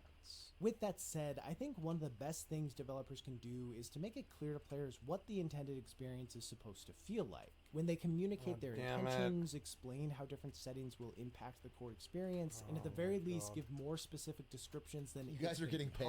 it goes a long way with helping players figure out what will make sense for them. This is easier said than done for certain titles, as some games have pretty flexible intended experiences. But even then, the more the player knows, the easier it will be for them to choose what to go with. Personally, my favorite approach is when a game presents itself as having a single set difficulty, but whether it be through an assist mode or the accessibility options, also offers ways to shift things for those who need it. This approach makes it clear what the experience is supposed to be and challenges players of all skill levels to engage with I'm saying nothing. It gives people the ability to choose how they want to play. If I speak, I'm in trouble. When presented in this way, players will be less likely to use it on a whim and largely only turn to it when the alternative is quitting altogether. I said nothing. Of course, this approach has problems too. Like I said, they all do. It's impossible for things to not be a bit messy. Life is unbalanced, and so there will always be flaws with the difficulty of a game. And unfortunately, that will get in the way of us being able to enjoy them at times. All we can really do Hades! is gravitate towards the approaches. Wait, that isn't allow- Hades 2 like fucking soon? Is it Yeah, this it's year? soon. Why Yeah, do I it's have in my mind the Hades launch is November 30th? Am I stupid? I don't Why is do that in my mind? isometric It's anymore, Q2 though. 2024. Please do something. God damn it. Wow, I don't know. Crazy. Thought for sure. Bother us the least, and hope that nothing too annoying gets in our Wait, way. rip? Wait, rip is the finishing move. Was this supposed to be this year? Why does your mic sound so bad? Rake and Why rip. do you care? I'm the one who has to listen to it. You should think about getting something better like the mod mic. This is an ad. Ask me about the mod mic. What's the mod? The mod mic is a Check out the mod mic. It's amazing. Thank you, Rasputin, for the video. I'm going to go hang out with Ari. It is 11. That was an interesting and fun discussion. And his videos always prompt those. Thank you again. Oh my god, you spawned again. You're so annoying. I will kill you. I don't care. I mean, I don't know. I'd rather bow his ass. And fight him, yeah. You stop that. You're so annoying. You spawned inside the wall, didn't you? Of course you did. You fucking idiot. And now, and I built on the cliff, which is just so annoying. I guess I won't build on the cliff, like near a cliff anymore, because I really don't want them by my base. So I'm just gonna, yep, I'm just gonna move all this. I'm gonna start over. So stupid. I'm gonna move all this. I don't really think I have anything per se. Yeah, I don't have anything. Not really anything to note, you know. So we'll just leave this place because it's like, yeah. Yeah. We'll go like, yeah. Hey, cool. I have tools now. Yeah, and we'll just.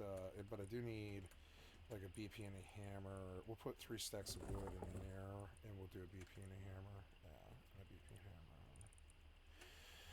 That's what'll do. This is a nice place, and it's a good place to have a bag. And this place will crumble eventually. So I will have to pick up the bag, I guess. I'll have to pick up the bag, which is annoying. That's alright. I will not live by a cliff, like, again. I will not do that. I have a better idea. I can't have them spawning inside the cliff. I really can't. It drives me fucking crazy. Like, listening to them breathe all day, it's something that's seriously a problem for me. I will not put up with it. I'd rather take some risk and move than live by a cliff and have him fucking, like, pissing me off all day.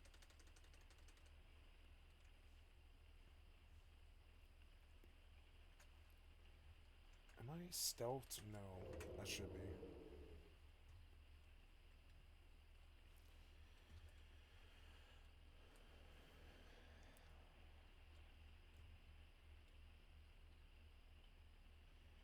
Well, it's good I didn't build here, because obviously someone else is here, and is right there, and fucking find me, and... Yep. Just gonna go leave...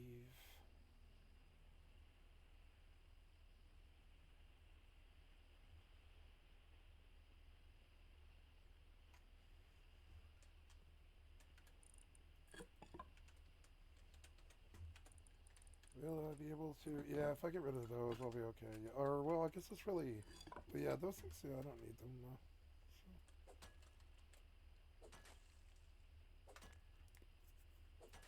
So. Beautiful day. Sun's gonna set, though. I've got to build the base. This stone, well, I guess it's only 1 stone node, but maybe I'll get a twofer. I'm going to keep the sound down because I don't wish to give away my position. And I realize that they're buzzing helicopters trying to figure out where I am by listening to my audio. And I'm not stupid. You know, I'm not stupid like them. I'm not making stupid ass fucking I'm not making stupid ass tactical mistakes like them and failing raids. I was successful in everything I've done.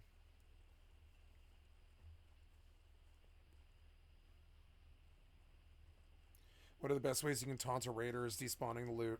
They can't handle it, especially after they've blown all the bombs.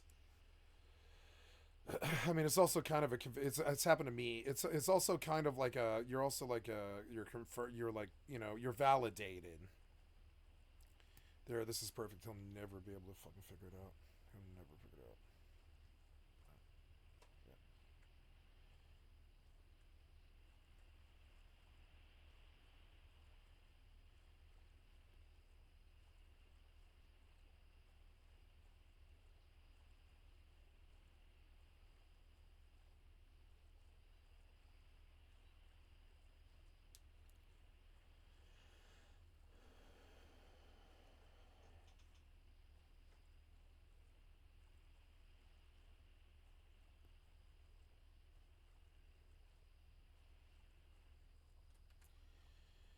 Yes, sir. This is perfect.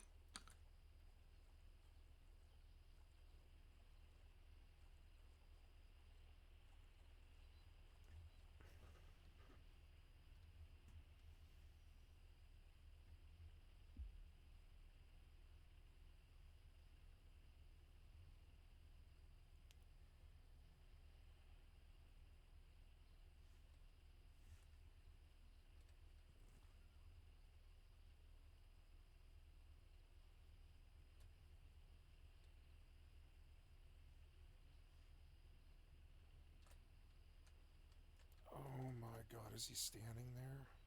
Or is it a scarecrow? It's a scarecrow at his base.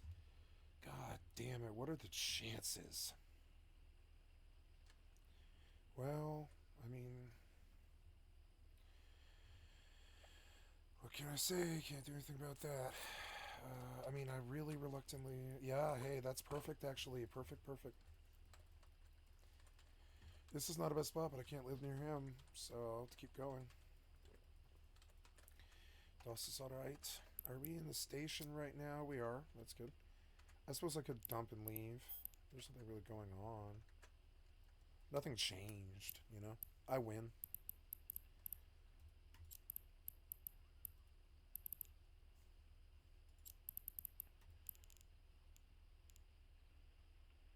Now, I'm going to...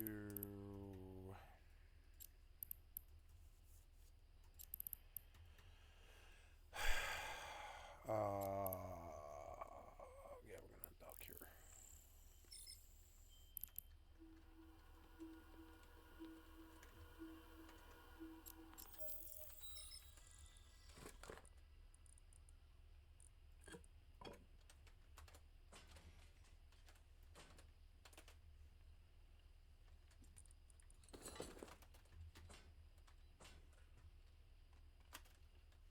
Binoculars good. I didn't get them though. Yeah, I need those, but I don't need that. I want those binoculars. Where'd they go? Are they gone? Yeah. Oh well. That's okay. I want the binoculars. Where did they go? Did they fall through the car? I think they did, and now I can't get to them, and it's annoying. Oh, I wanted the binoculars, and you dropped them on me, and now I can't get them. I hate this so much. You do this to me all the time. It's whatever. So, yep. And we see that, yep. So we just keep on going really far away.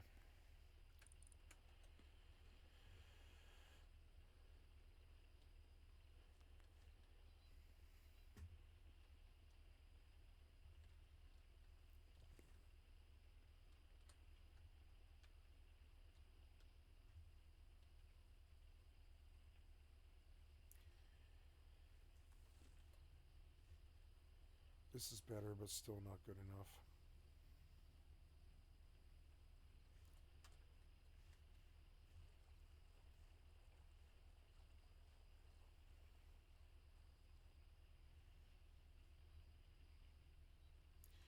Perfect timing.